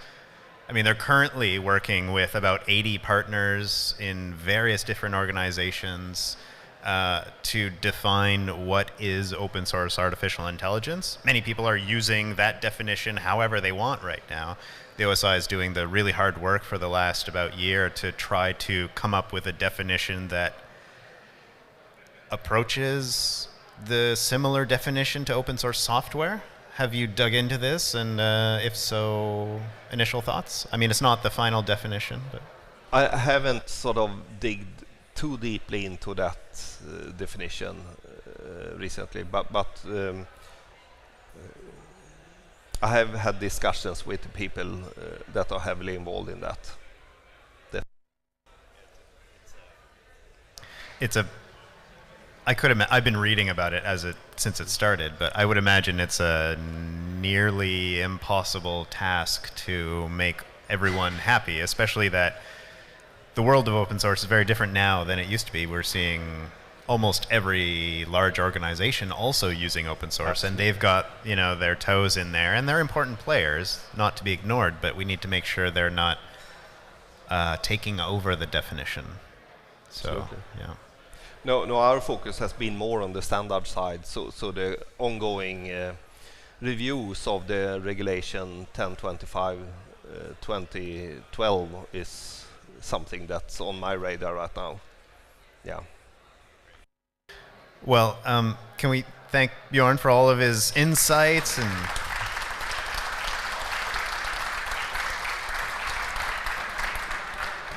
We also have a little gift for you. And this gift is to say thank you for today, for being here today, for sharing some of your ideas. Okay, thank you. But I think it's also a gift from everyone in the crowd here, everyone at the conference, and everyone in open source more generally. Just thank you for the hard work you're doing, along with the people that you have worked with for a really long time to make open source a better place. Thank you. Thank you. Thank you very much. Thanks. Okay. Great. Thank you. Now, of course, Björn will be here. He mentioned come and have a chat at some point, and you can ask more questions, get more insights, and discover new things. Yeah. So feel free to reach out even during and after the conference. So great. Great. Thank you. Thank you. Thank you. I think that was really quite fascinating. I hope you appreciated our little, fireside chat, if we'll call it that. We do have a few notes here. I'll try to guide you through the conference a little bit. We're going to take a little bit of a break right now, maybe about 20 minutes. So if you'd like to stretch your legs, go outside, please do so. But be back in about 20 minutes. So that's 3:20, because we have a bunch of community lightning talks happening here. So they're kind of a quick-paced insight into everything that's happening in the Nextcloud community. So thank you and see you soon.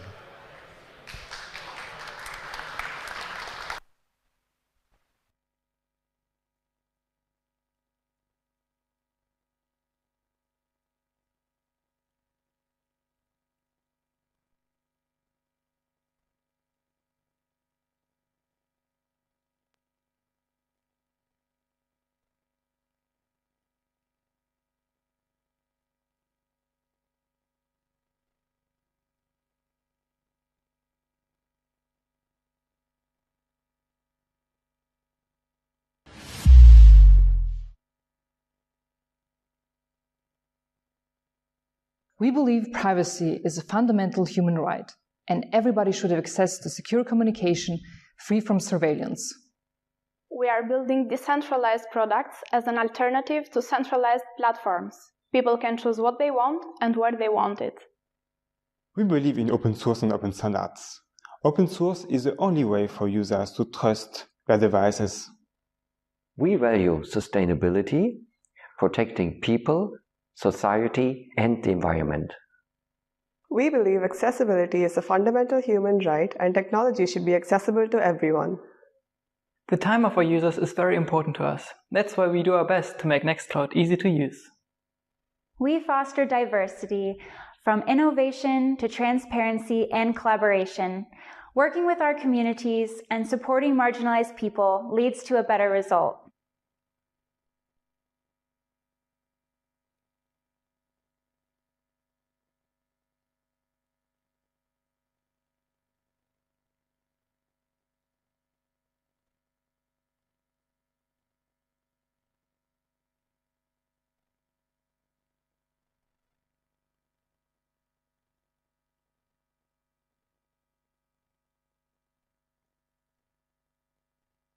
With Nextcloud Talk, you can chat, do video calls, and collaborate around your documents. Communication is the key. Just saying. Hey Carl, nice hair by the way. You have chat rooms about topics, one-on-one chats where you can even invite external participants. And on top of that, you can group files in rooms and other resources into projects. Of course, those documents you shared can be edited together in real time. Nextcloud even comes with a built-in whiteboard you can use during your calls or on your own. You can easily integrate external applications and scripts into your chat workflows. Chat messages can also be turned into tasks in deck and from the calendar. You can easily create a talk room for a meeting. Calls can be scheduled for a specific time. This is, for example, useful for web meetings or webinars. You will never miss a call again, except when you want to miss them. With Nextcloud Talk, you can do video calls and screen sharing with several people at once. Raise your hand to get attention. R on the keyboard to do so. Sometimes you just want to leave a quick voice message, and that's easy too. If the others are on a different chat service, like Slack, Teams, or IRC, no worries. Nextcloud Talk can connect to those and chat in real time. You can also chat and do video calling with the native mobile apps. You will get push notifications anytime you get a call or a chat message, like this one here. On the road, you can share a location so people know when you'll be there. And to help your friends connect, you can share contact details.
Our new Teams feature in Hub 8 is designed to make managing groups easier than ever. We simplified the handling of various access levels and permissions and made it easier to see what resources are shared with the team. Teams can be created in the Contacts app. There you can add team members and decide how you will manage the team going forward. Whether it's facilitating the sharing of a comprehensive knowledge base via collectives, accessible to all pertinent teams, or granting project leads exclusive access to Nextcloud Deck, our integrated project Kanban tool, the Teams feature simplifies management and access control throughout the hub.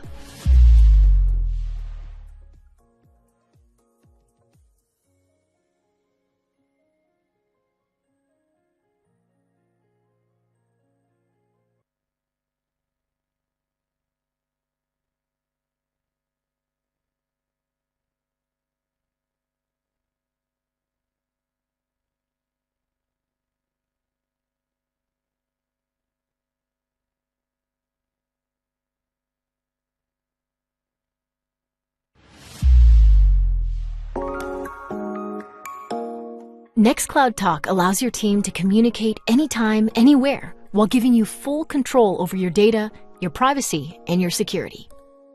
Previously, when you communicated with external users, such as customers, partners, and others, you had to invite them as guests to your Nextcloud instance. Now in Hub 8, you don't need to explicitly invite external users as guests to allow them to access your Nextcloud Talk conversations. With federated chats, you can now invite external Nextcloud users with their Cloud ID to join your conversations. When they accept your invite, they will be able to participate in your conversation without ever leaving their own Nextcloud instance. You will remain in full control as the conversation data never leaves your Nextcloud instance. Oh no, you've misspelled good in your message, with only one O. No worries. In Hub 8, you can now edit your messages in Talk on desktop and mobile apps. No need to delete messages and rewrite to correct them. With Hub 8, we also made Talk messages richer with the addition of support for tables, task lists, strike-through, and more. Personalize and share your ideas easier and faster today. Teams across thousands of organizations use video conferencing in Nextcloud Talk for virtual meetings and webinars. Our polls features is there to help you collect information and feedback from a large audience on a call. The polls now show up on the top of the screen, so nobody will miss them. Sharing files in Nextcloud Talk is always easy.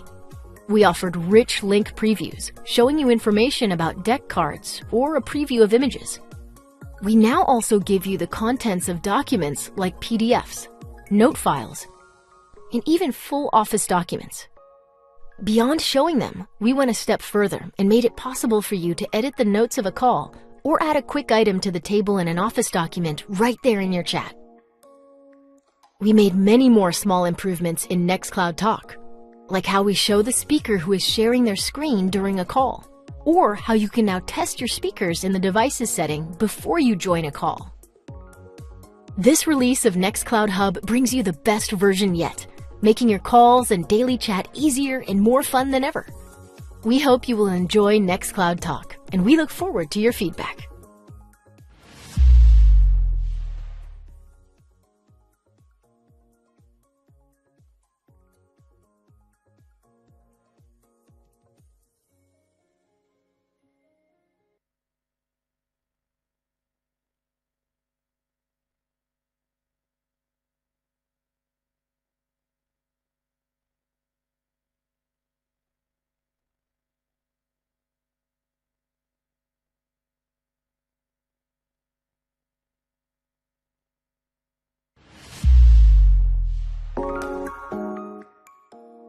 Last year, we transformed data sharing and workflow management in Hub with the launch of Nextcloud Tables.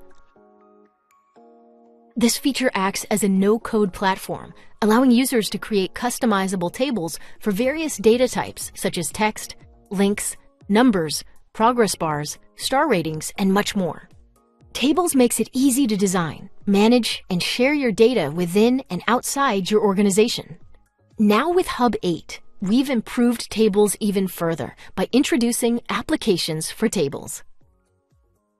This new functionality enables users to aggregate and combine different tables and views into comprehensive applications, directly accessible from the Nextcloud app's menu bar.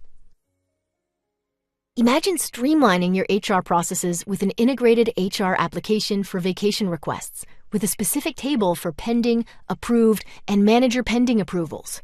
Combine this with a table for travel expenses awaiting approval and reimbursement.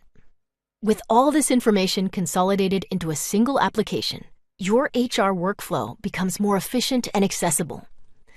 With the new applications for tables in Hub 8, you control your data and flows easily, efficiently, and collaboratively.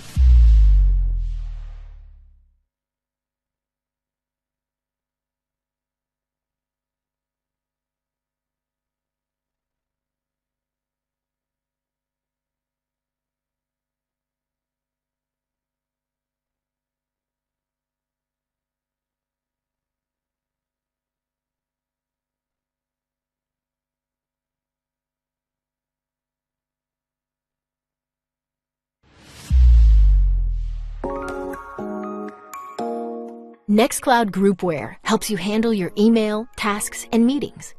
It is designed to make your life easier, using the Nextcloud Assistant to save you time. For example, when reading mail, you might bump into a message you think warrants a team discussion. When you then create a meeting from Nextcloud Mail, the assistant will suggest a relevant title and description based on that mail. There are more challenges in Mail beyond creating tasks and calendar invitations, of course. Managing your email workload can be a big task. The Nextcloud Assistant is there to help you, summarizing long email discussions. And when you have to answer emails, it proposes answers to save you time. You just choose the best reply, make your own edits, and send it out. Our calendar app is also smart. We all face that challenge of coordinating meetings with multiple colleagues, each with their own busy schedules.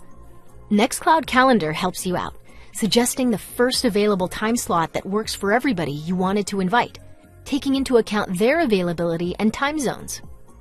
Nextcloud Groupware is widely accessible from other applications in Nextcloud Hub.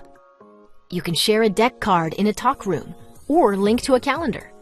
This integration means Nextcloud Hub is more than the sum of its parts, giving you and your team more and more efficient ways of finding, sharing, and working on data. We look forward to hear how Nextcloud Hub helps you be productive and what ideas you might have to improve things even further. Together, we make Nextcloud better.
Computers revolutionized office productivity.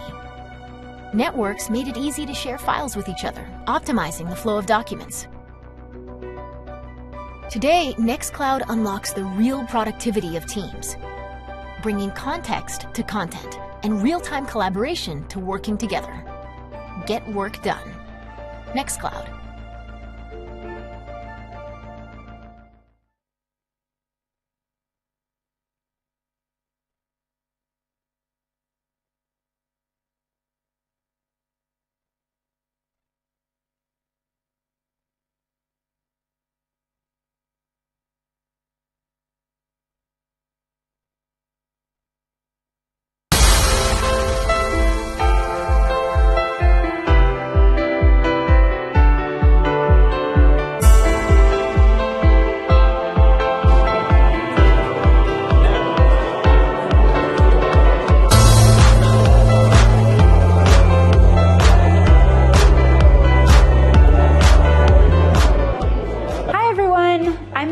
From Nextcloud, and today is Nextcloud Enterprise Day. We're having some amazing discussions and speakers, and we want to know, what do you think of Nextcloud Enterprise Day? Enterprise Day is cool. It's just exciting to see so many people here. Really excited. We had a great presentation this morning. Very interesting, very impressive. The new updates are amazing.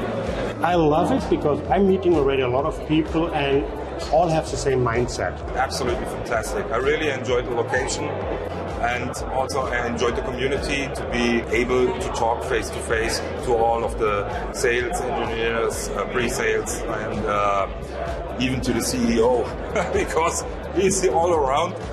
This is the second time we come to the Enterprise Day, and it's very interesting and useful to meet each other and have a network. Sometimes you think you've seen it all, and then you come here and see thousands of new ways to use Nextcloud, and that we go back home like loaded with ideas, and that made it very worth it. I have to say I was very inspired also just by the morning session, just to see new features that are coming out, especially the work that's done on ethical AI.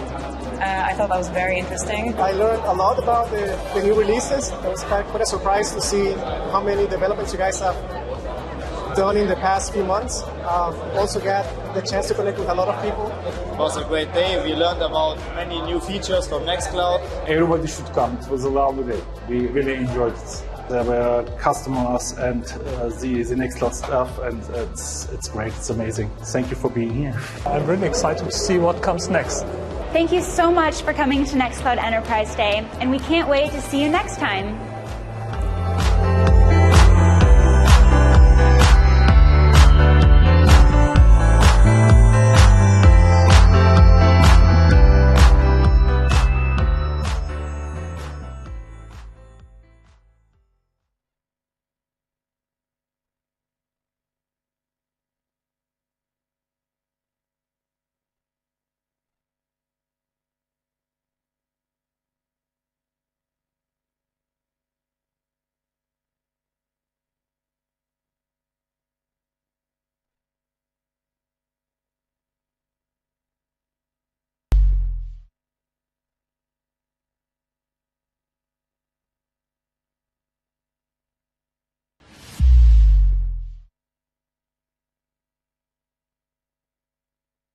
We believe privacy is a fundamental human right, and everybody should have access to secure communication free from surveillance.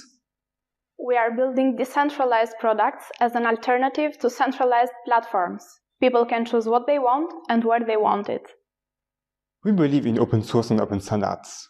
Open source is the only way for users to trust their devices. We value sustainability protecting people, society, and the environment. We believe accessibility is a fundamental human right and technology should be accessible to everyone. The time of our users is very important to us. That's why we do our best to make Nextcloud easy to use. We foster diversity from innovation to transparency and collaboration. Working with our communities and supporting marginalized people leads to a better result.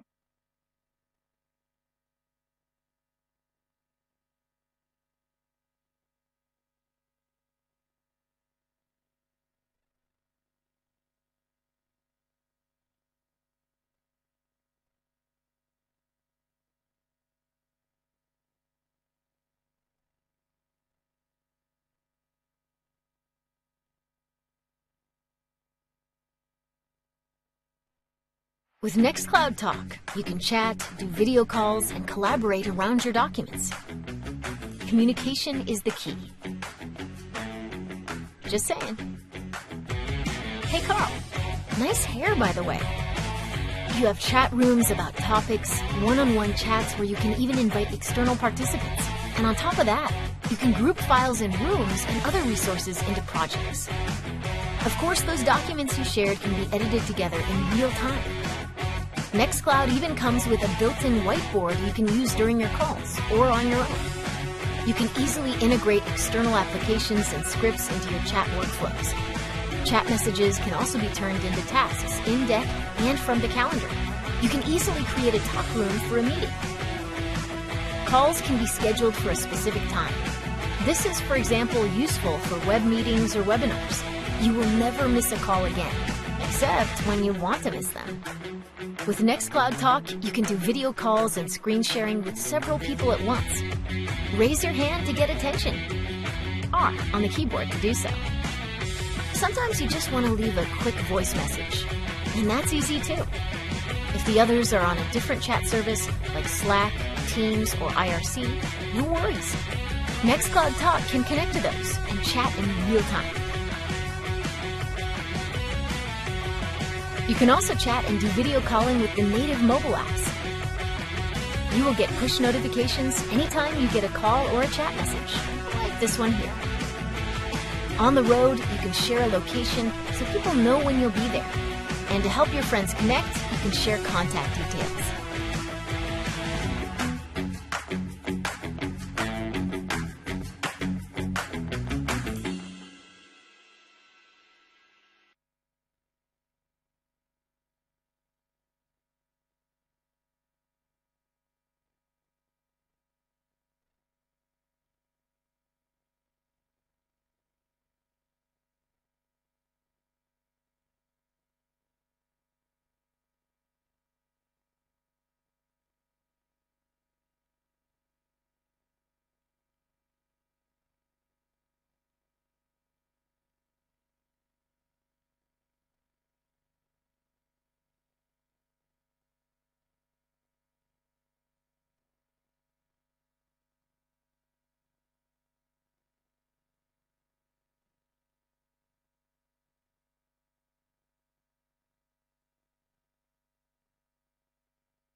Our new Teams feature in Hub 8 is designed to make managing groups easier than ever.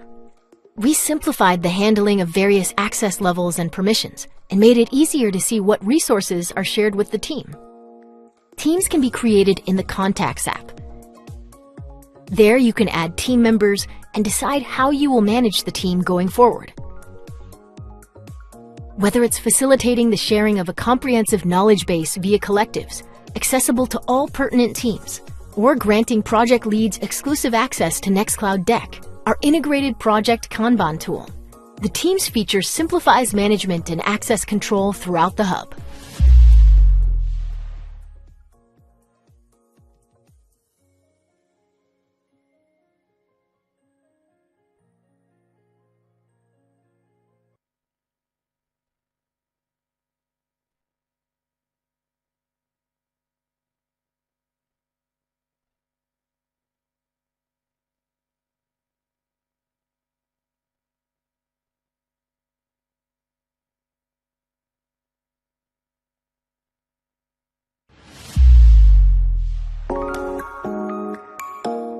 Nextcloud Talk allows your team to communicate anytime, anywhere, while giving you full control over your data, your privacy, and your security.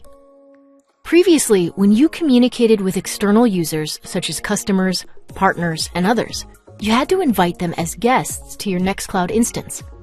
Now in Hub 8, you don't need to explicitly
Check.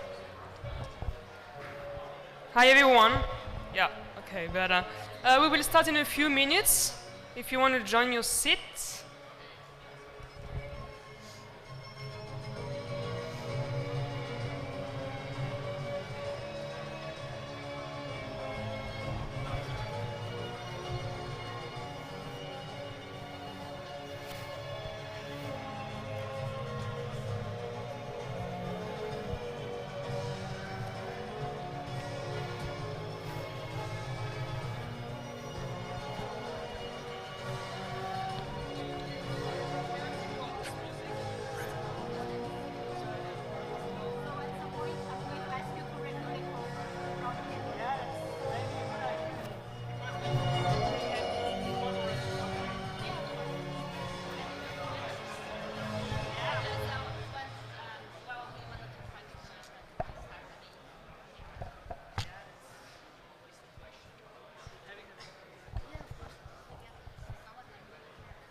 Hi everyone, welcome back.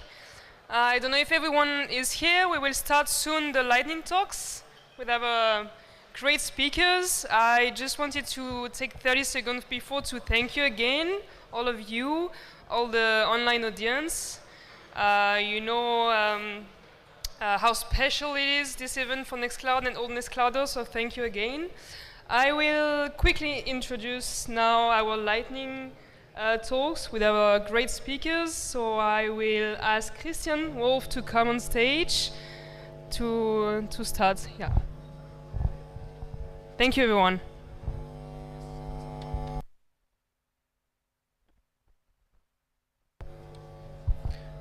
Yeah. Do you hear me?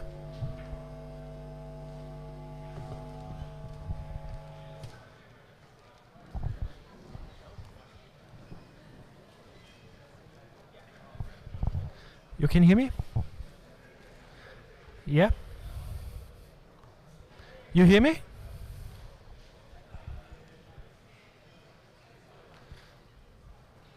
I'm online? You hear me? Yes, perfect. Okay, welcome to the first lightning talk from myself about using GitHub statistics as telemetry data. Just a quick word about me. I'm Christian Wolf. I'm a research officer at EKS, and I'm only community member, where I'm also doing the maintenance of the cookbook app. What is telemetry data? There is a site that I found on the internet. I found, okay, the automatic process of data created by systems being remotely controlled through agents. So we collect data from our users. There are different aspects, but the idea is to get data from every user we have. Now, why do that? Well, as app developer, we want to optimize. And maybe there are some questions like which version is running typically, which environment is running, which Nextcloud server is there. For example, although often we have the statement, oh, this bug happens to every user. Is this really true? Does this bug happen on every user? And as Nextcloud, we are very privacy aware. So we have the problem that we want to be sure of our privacy, and therefore this telemetry data is not so optimal in our perspective. I even rose discussion on the forum about this telemetry data stuff, and it even caused some sort of shitstorm in that sense that people said, no, we don't want to have that. We don't want to even have the code inside our code bases. So the question is, what can we do in this direction? And the idea is, yeah, okay, we cannot do everything. Yeah, okay, for sure. We have to restrict ourselves, but the idea is maybe we can even get some information about how many installations are out there of our apps. And this is even nice information for us developers, because we know what is out and what we can focus on. And what we have is GitHub, if we use that as our environment platform, has some counters for the downloads of the releases. I have to give credit here to Florian Steffens, who's sitting somewhere, I don't know where exactly. Maybe you raise your hand, I don't know, that this is possible in general. But what you get here is just one number. We have at the moment 100 downloads. That's all you get. No extra data is provided to me, and also GitHub is not rising any more data. How can we enhance that? There is a tool that's called Moonin, which is a Perl-based script tool. was created to monitor machines for like memory usage, CPU usage, and such things. So it's not really about development, but it aggregates and visualizes, you know what I mean, visualizes data automatically. And what we can do is we can extend Moonin or other scripts in similar things, like Prometheus is another tool that's working similar, to collect these data and then visualize what we have. So, for example, here's the cookbook app. In week 21, I did a release, and you see here the download counts per hour on the right side, and you see the typically decrease. At the beginning, you have quite some downloads, and then more and more versions get installed, and less new installations are necessary. Yeah, market is full, so to call. There are some restrictions because GitHub has some rate limits that makes it only possible to rather have 200 repositories monitored at the same time with the same IP. Otherwise, you run into these rate limits. We can discuss about this if you want to know that in detail. But what I want to do here is, perfect. At the moment, it's running on my personal server, therefore I cannot show you here an URL or something like this. But I would discuss with people if they would be interested in this approach, in these scripts that are involved, that are quite common. And maybe, and this is more questions toward the Nextcloud GmbH or community, if it was intended or wished to run one such server for all apps in the community, for example. that would be a central instance, and that could maybe be provided. That would be a service that I suggest. And if you have any ideas, any suggestions, any thoughts on this, you can contact me on this mail, or behind this QR code is also the mail, I think, or a GitHub account. And with that, I would close my lightning talk here and hand over to the next one.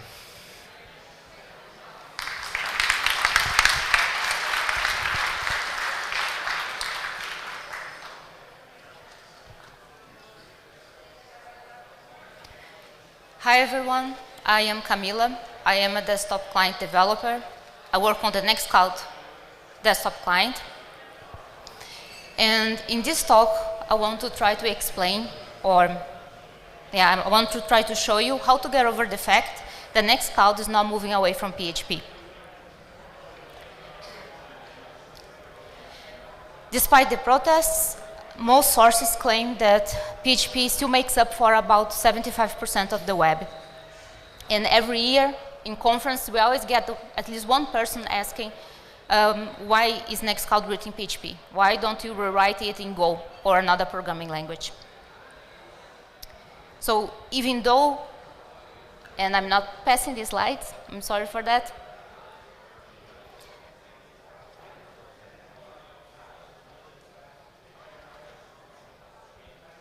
No. So continue. Even though not everyone can agree on the technology, which programming language is best, why develop an application for Nextcloud? Why would the desktop client developer be interested in writing an application for Nextcloud on the server side? And besides the usual suspects, which is Nextcloud is an open source project, Nextcloud has a very nice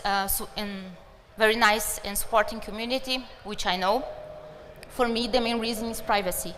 As you know, Nextcloud, the main purpose of Nextcloud is decentralized data and privacy. And I also really care about it. So if you are developing an application that is tracking very sensitive data, like medical history, or even tracking your period cycle, which is the application I'm trying to develop, Nextcloud is the right platform for you. You don't want this kind of data being sold or being used anywhere. And as a developer, there are enough resources, like documentation, libraries, and frameworks that you can use to achieve what you want to do. I'm going to expand on these details in the next slides.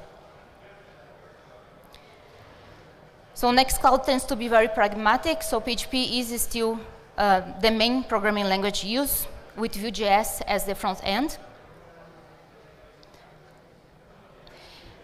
But Nextcloud tries to use the best tool for the job. So when it's needed, we'll use other technologies. We have a high-performance backend for Talk that is written in Go, and there is another component that's written in Rust. And since last year, it has become possible to write Nextcloud apps in Python and other languages. This is a big project, and it is still in development.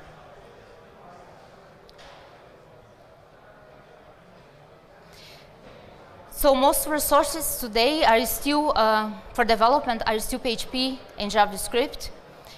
And one of the advantages of it that I can see is that you have a lot of IDEs and editors that support those programming languages. And that's very important if you are not familiar with the technology. I have been using Visual Studio Code. There is also PHP Storm, which is widely used in the community. You can also program in the web using GitHub Codespace, which is Visual Studio Code Online.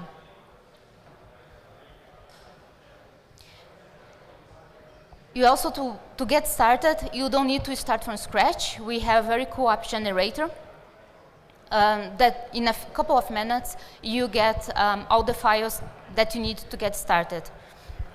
You immediately have a Hello World app that even includes tests. And if you know what you want to develop, but you are not sure on how to proceed, we have a big app ecosystem. You can look for applications on GitLab, on Git or GitHub, and look for a similar app that has features that you want in your own. So you can read the code to learn how to do it. I have been using Deck for that.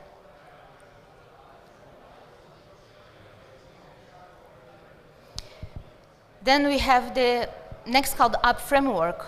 So you still need to write PHP code even though you have the app skeleton from the generator. And you won't need to develop again user management or sharing. Those main features from Nextcloud are available to you via the Nextcloud app framework.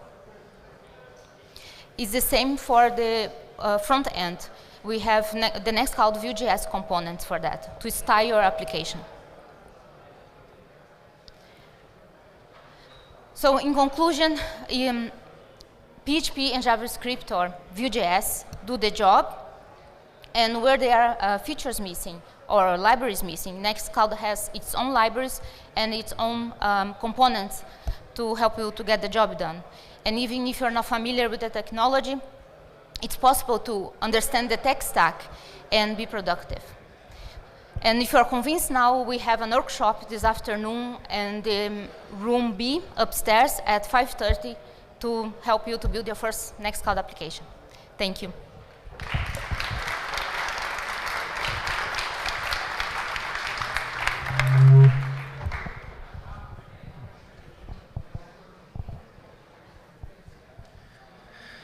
Well, you have seen me already. I'm going to give you a second talk about building packages on GitHub and about security.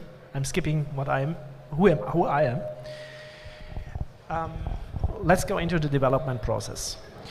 The development process contains two parts. One is I register the app. I have to create keys, I have to sign in, I have to pass challenges, and so on and so on. In the end, I have my personal certificate that I can use to create an app.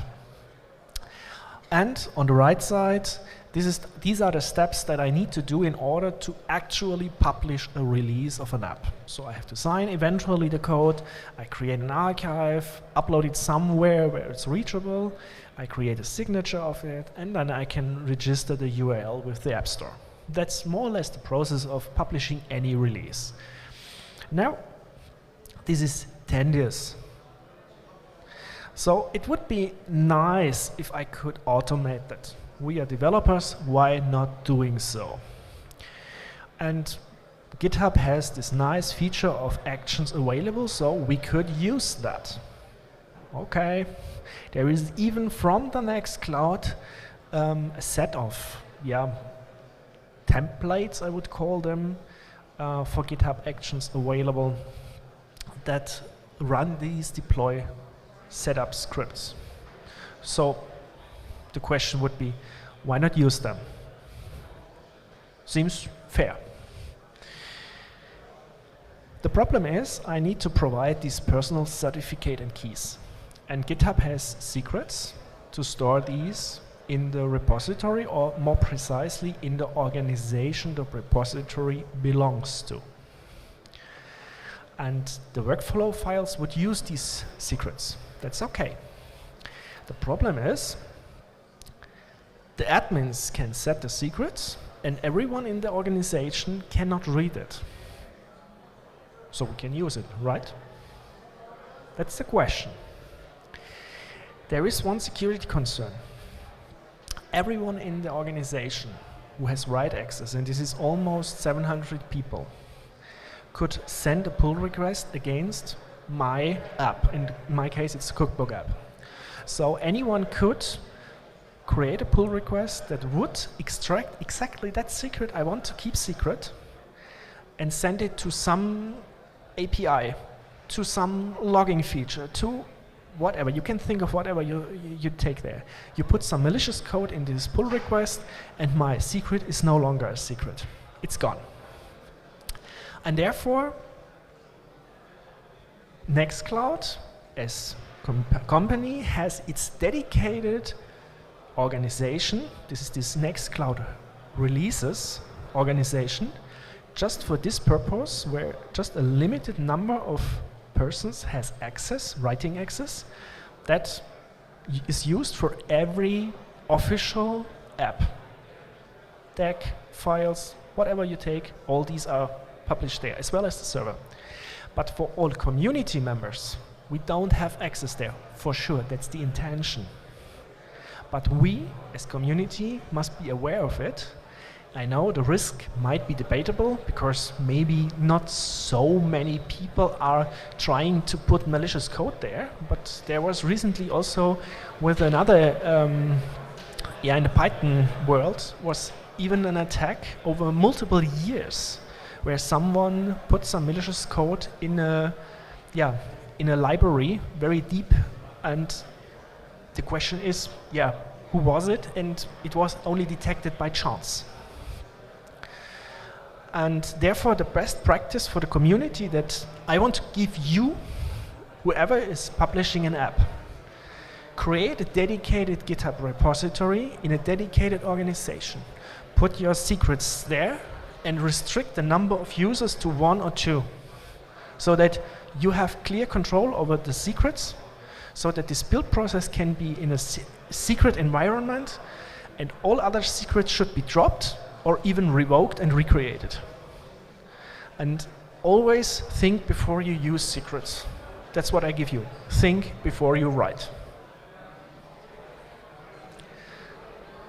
And with that, I will hand over to the next speaker.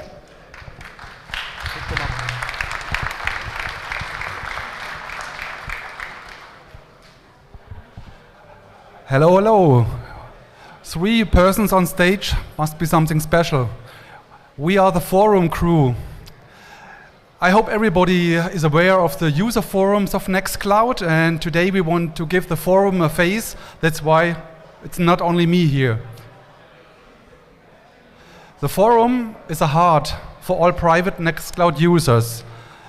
It is big and vital. For sure, there are other channels to get help, to discuss things, but I think the user forums are by far the biggest ones. I brought some numbers here that you get some insights about the size of the forum. We have about 60K registered users. 3K of users are active the last 30 days. And the DEU, this means the daily engaged users who are writing posts and creating topics, are 65 a day. In total, we have 65K of topics. And as you can see, nearly 4 million page views the last 30 days. And the forum was there at the beginning when Nextcloud was forked in June 2016. And since then we have 500,000 of posts. And it's not only a few nerds talking about a project. If you come to the forums, which areas do we cover? We have a wide range of areas. It's like a large, colorful bouquet of flowers. We have installation, configuration, and troubleshooting. The number is already visible. This is about 70% of all topics which are being created. We have many, many more areas. It comes to development, project politics, news, we talk, translation, and we have a bigger non-English speaking area, Spanish, Japanese, Portuguese, Spanish, Dutch, Polish, many are there. Server and mobile for sure. Many people writing about performing optimizations for the Nextcloud. And also you can ask for freelancing options. The faces you already know, but we brought some, we are more than 3 people running the forum. But now you have a face. This is Ernolf. He describes himself as an autistic scripting enthusiast with a serious Nextcloud addiction. And since his son started to produce music and needed a Dropbox replacement, he wants to get to the bottom of every problem, and he loves code golf. Someone maybe knows what it is. The The second person, Jimmy, he got sick and could not attend. He gave me 3 words to describe him. He's a gentle German giant. Some knows him. Myself, I am living in the south of Germany, and personally I'm working as a portfolio manager and creating digital solutions for the woodworking industry. But I have a passion for Nextcloud, and I'm part of the forums and the projects since 2012. Next to me is Willy. Am I too loud? Willy is...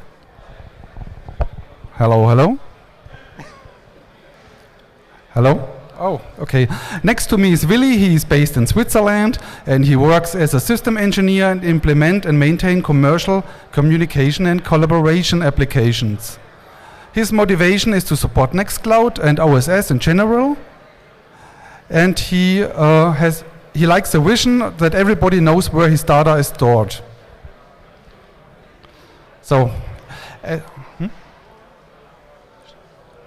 okay. Yeah, here I got a slide and want to tell you what a mod is doing, but we can skip that. We make we do housekeeping, and we are like a referee. If we do our job best, you don't see us, like as a football referee. And now our most important slide, because the user base is growing, and what does a forum need for the future? We are some mods. We need more mods all the time, but this is not the biggest thing. We need more volunteers. Everybody is invited to join the forums. There is no skill that you have to prove. Everybody who runs Nextcloud and is a user can help each other. So everybody is welcome. Also developers are welcome. So we have developer-related questions which we cannot answer with our skills. And if you have some experience in writing, we also like to have volunteers writing how-tos, because we have many reoccurring questions, and if we get some nice how-tos, it would help us and save a lot of work. So get in touch with us. I especially invite also the people on YouTube channel, not only here. Everybody is invited. Later we have a workshop in 45 minutes over there at room A. And now you have a face. Just talk to us and have fun.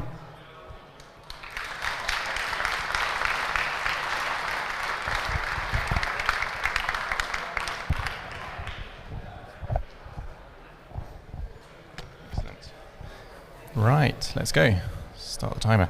Hello, my name is Richard Brock. I work at Collabora Online, and we are going to have a quick look at the latest features coming to Impress, or in fact already in Impress.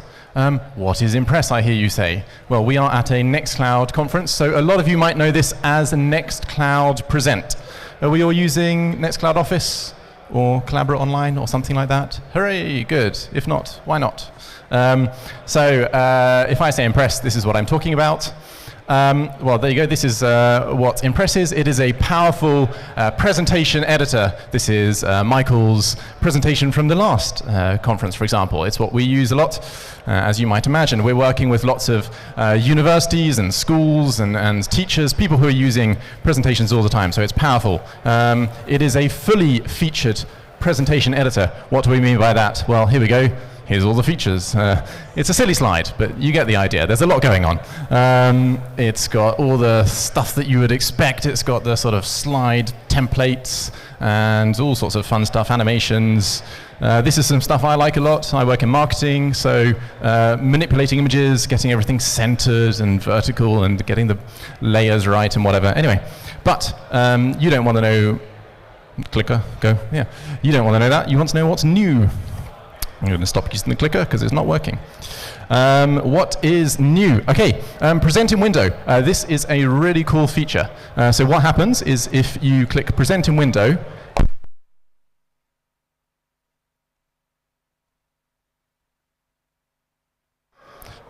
oh, I'm back, good. Can I have another 10 seconds on my talk? Right. So you press present in window, and instead of going full screen, it will open a new window for you. Why is that useful? Well, if you are in a video call, you are using the exciting new Nextcloud video call function, or whatever it is that you use, it means that it does not block off your screen.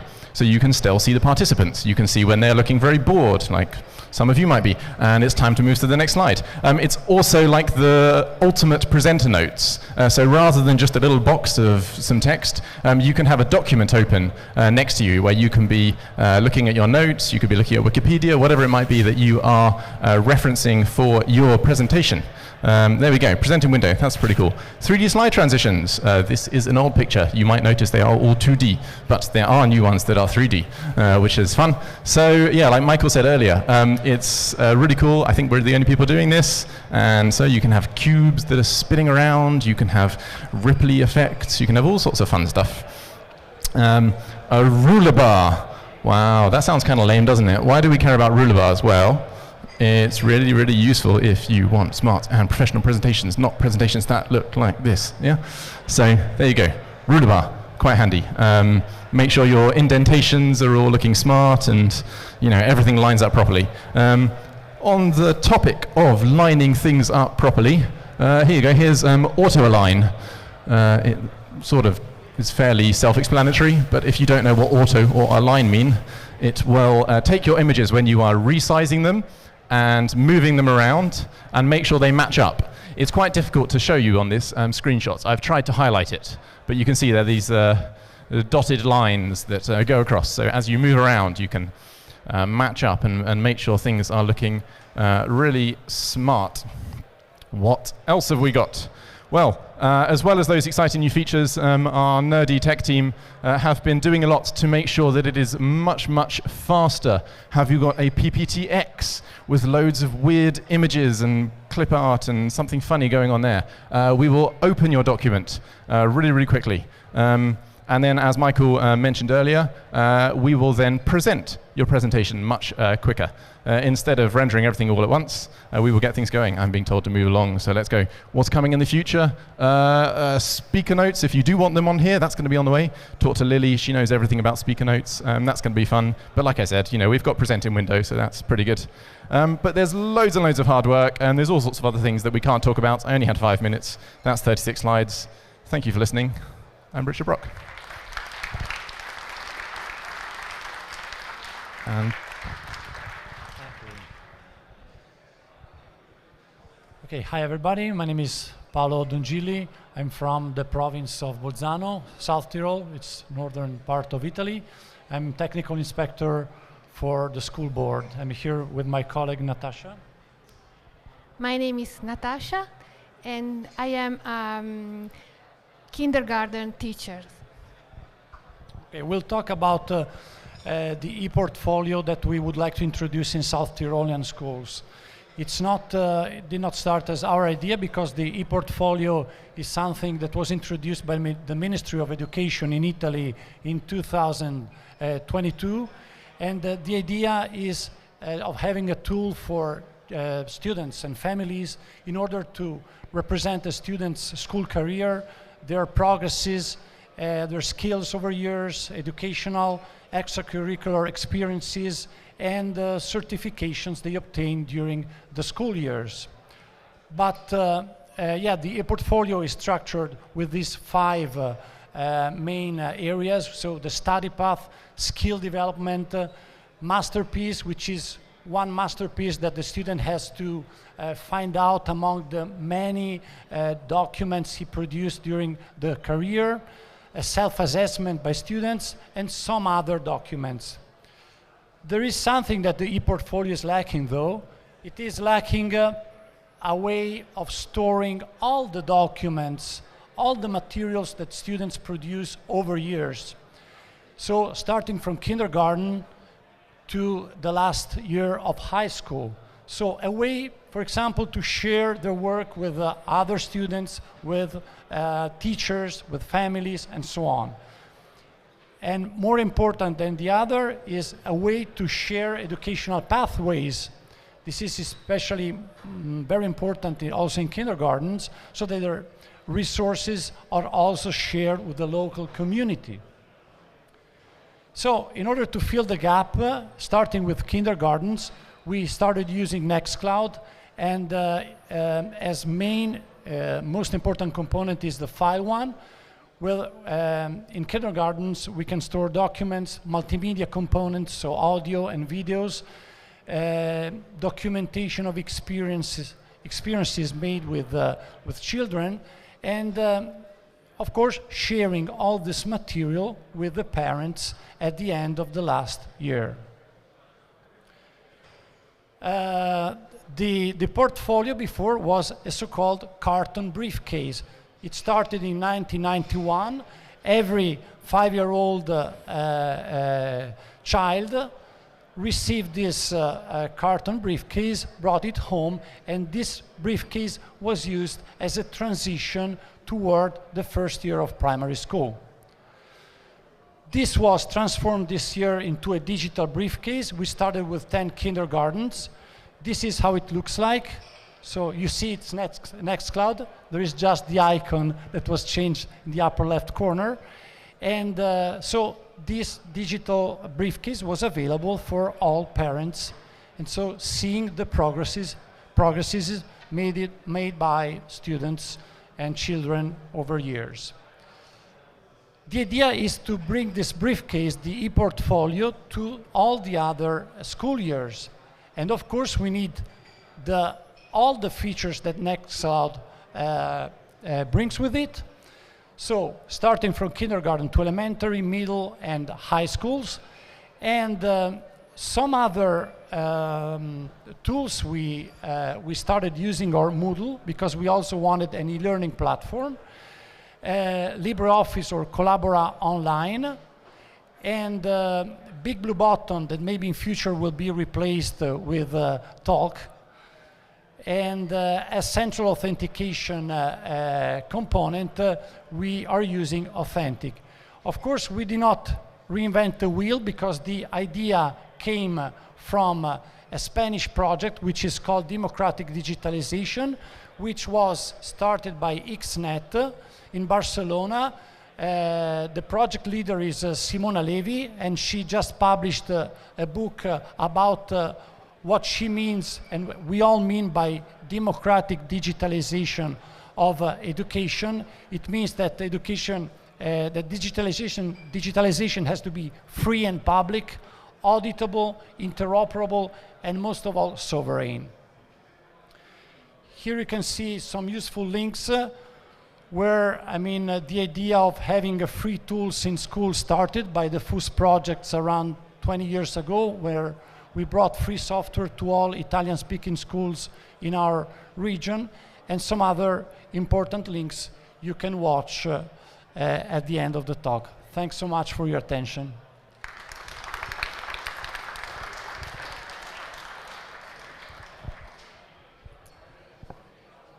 Well, hello. My name is Arnau. I work for Bitfire, which may not sound much familiar, but I hope most of you have heard about DABX5. This is not about DABX5, but it's really closely related, and it's a problem we are trying to solve that involves DABX5, which is CALD push, okay? It's ready for test right now, so you can all try, and we'll see how every one of you can try it if you use Nextcloud. Well, first of all, what's WebDAV-Push? Maybe you've heard before CALD-Push, now WebDAV-Push. The official name is WebDAV-Push, okay? But we don't want anybody to think that it's only for files. It's for everything related to DAV. This is contacts, calendars, tasks, files, whatever. And the big issue is that this is in fact an industry standard. Every proprietary solution has it, but there isn't any open protocol or anything more open and widely available that implements it. And the big thing we are trying to solve is that I know that most of you have had this problem that you add a calendar event on your desktop and then it takes like 15, 30 minutes to update on your phone. It's a shit. It's very bothering and it's not good. So we want to solve this. How are we going to solve this? Well, we split the project in 3 steps.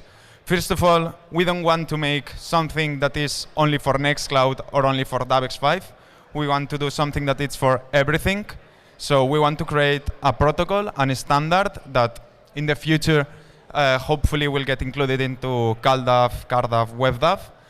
Okay, and for this we have to define first of all how the process works. How is this implemented? Okay, so this includes like how do you subscribe to collections, how the server updates the devices, and everything that goes behind. And not only this, but also how this information is transported.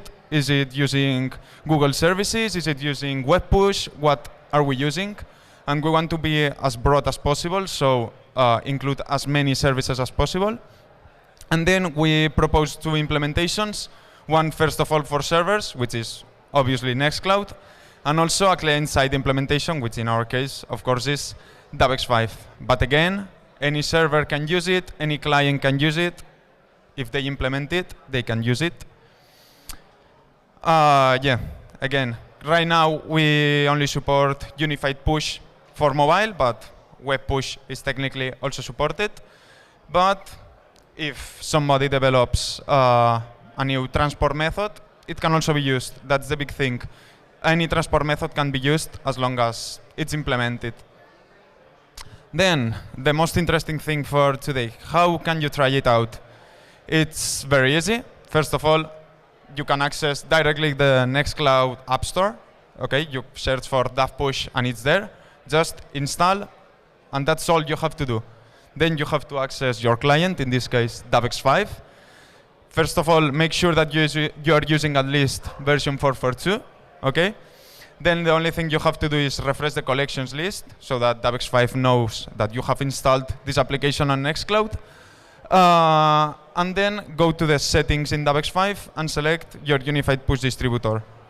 In this case, if you don't know about this, you can just search for unified push, and it's everything well explained there. But it will be most likely already been selected automatically. And that's all. It's really easy. Okay, you can. It will be working right now, and it will work out. If you need any more information, we are upstairs, so you can just ask. Or in this repository, it's the code. You can take a picture, access it, or whatever. If you have suggestions, book reports, you can report them. And also, it's in alpha state, so expect bugs, report them, solve them. We are open for contribution, so thank you very much.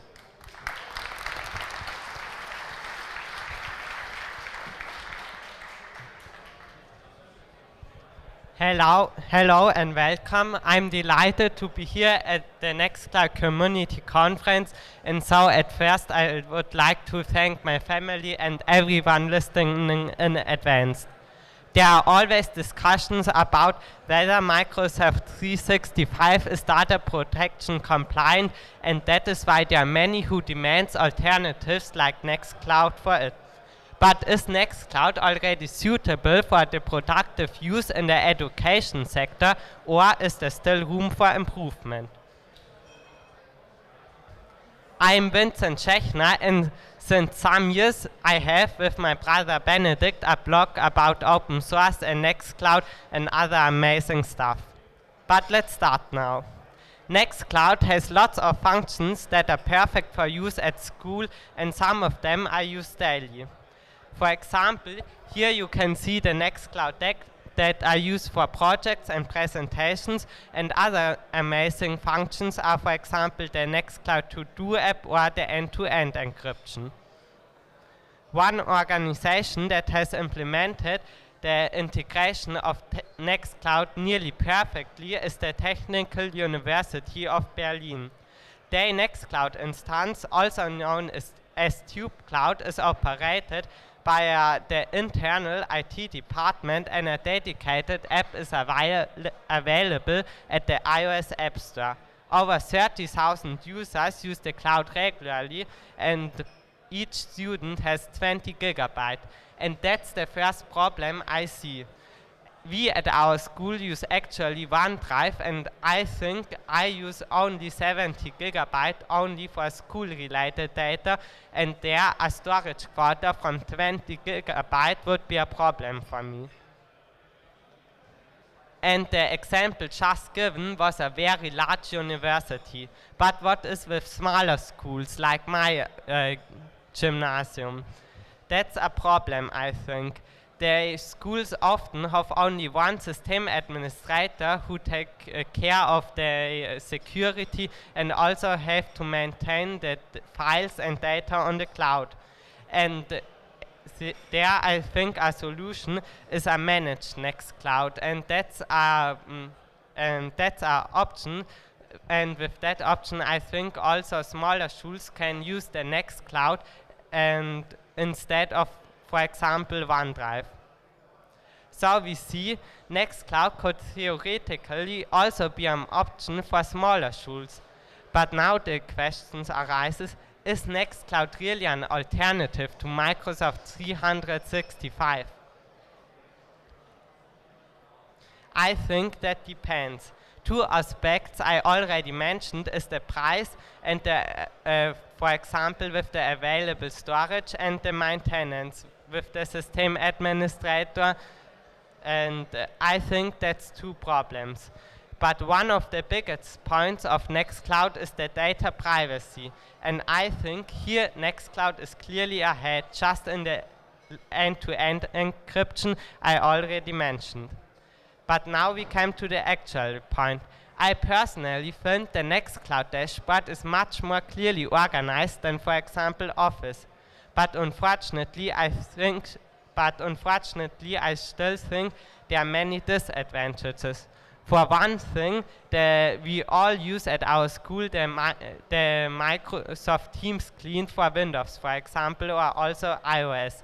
And I know there's a Nextcloud Talk Windows client, but I think no student want to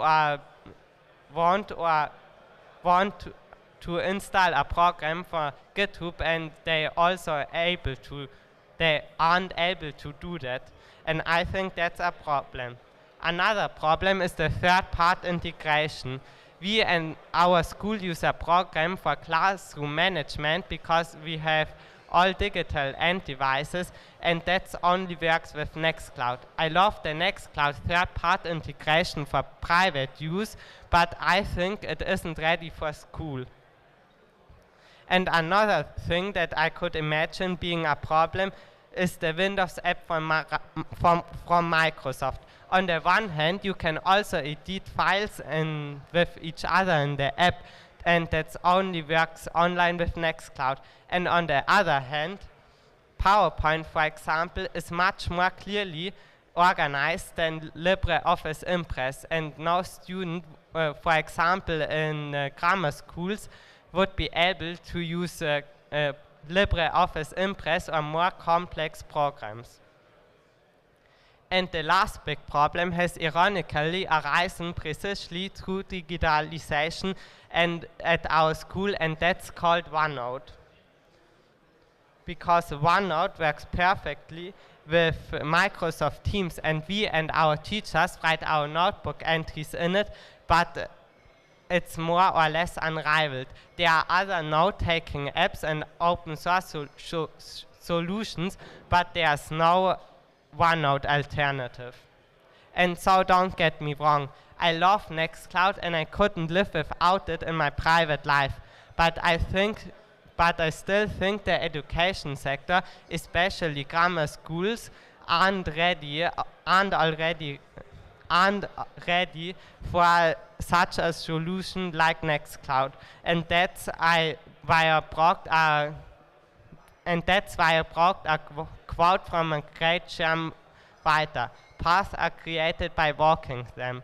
I don't think we are there yet, and I don't think Nextcloud is already an alternative to Microsoft 365, but I think in the next few years it's possible. Thank you.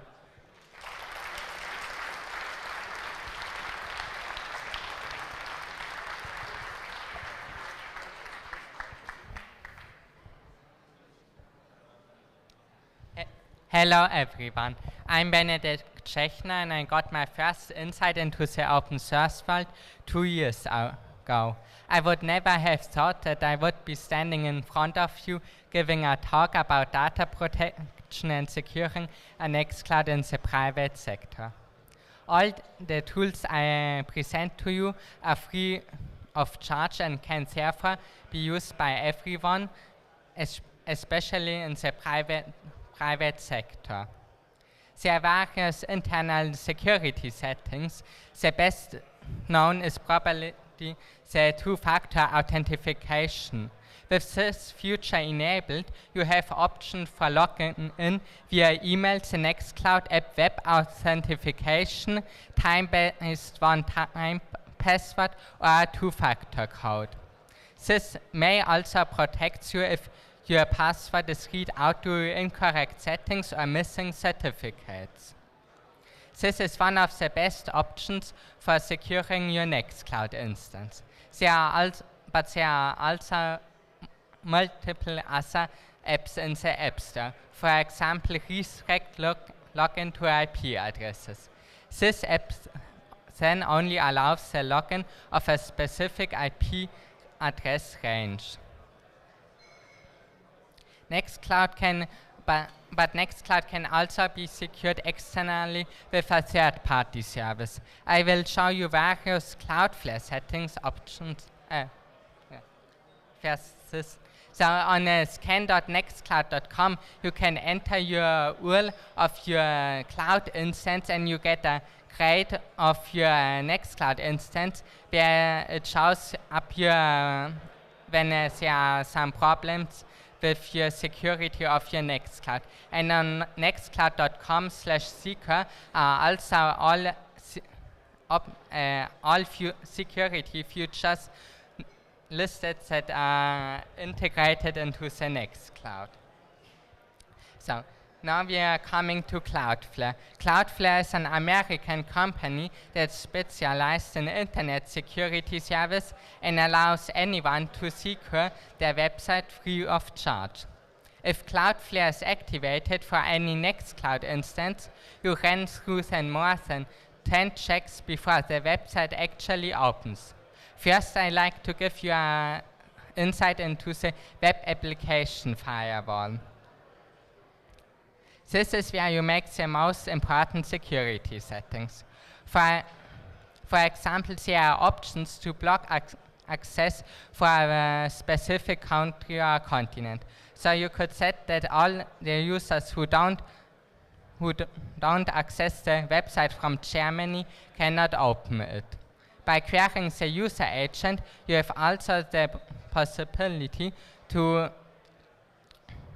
you have also the option of giving users with a certain characteristic an interactive challenge, so they may not able to open your cloud instance. To defend against DDoS attacks, there are also options available. This is the rate limiting rule. For example, if you can set when one IP makes more than 300 requests in 10 seconds, you can block the IP for 10 seconds. Such security options are not available in internal services. So you can say that there are many free security options through Cloudflare, and you can severely limit or restrict the access, which is not available in the internal services. However, since you cannot host Cloudflare yourself, you have to consider whether you want to route all your internet traffic, which was previously private, through a third-party provider who may also collect and store the data, or thus make yourself depend on another service. In summary, it can be said that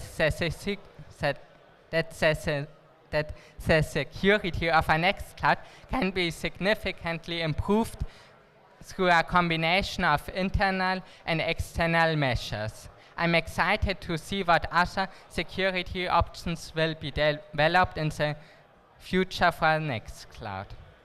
Thank you for your attention.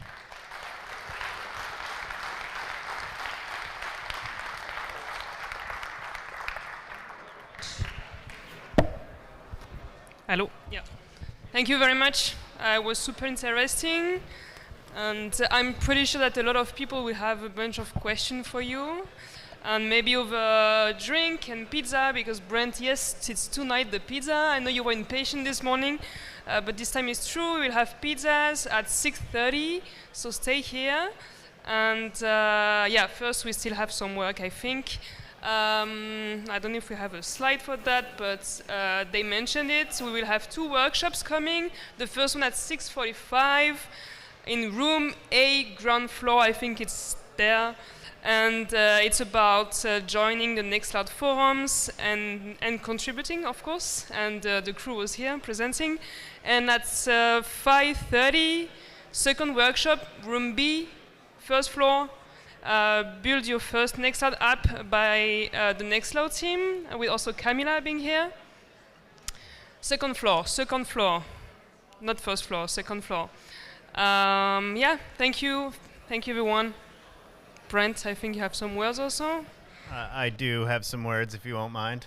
I wanted to give a huge thank you to the people who came in the room today, who traveled from, I heard someone I just met traveled from Toronto just to be here for the conference. I mean, I traveled slightly further, but I have a different reason to be here. But just like from all over the world, really, to be here. So thank you hugely for being here. And also online, you're watching from all over the world as well. And that is very, very amazing, very appreciated. We really appreciate you being here with us. We've basically tripled our numbers, or even more last time I got a count. So thank you for joining the program today. Now, of course, we have another program very similar to this tomorrow. So please make sure not to miss the everything that's happening tomorrow. And that's 10 a.m. Central European time here. And there's a page you can go to, nextcloud.com/livestream, and has a bunch of details there. You can also rewatch the program from this morning, the Hub 9 announcement, if you want to dig into some details there, or rewatch today's program if there's maybe a lightning talk that you wanted to watch again. So please do join us tomorrow. We'd really appreciate seeing you. For those in the room, we're going to have a little bit of a party next door there at about 6:30, so join us for that. But as mentioned, there are some workshops happening first.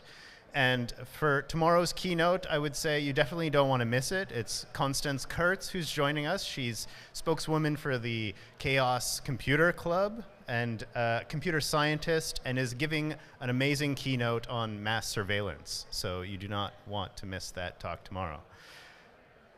And really, that is the end of this main stage program for today. So I want to say thank you very much. And can we give a round of applause for all of our lightning? Yes. And also just for everyone who made today possible. Like, thank you to the audio crew and everyone here and the Nextcloud team who just made today really fun. I had a lot of fun. Did you have fun? Yes. Well, thank you, everyone, and we'll see you at the party. Thank you, everyone.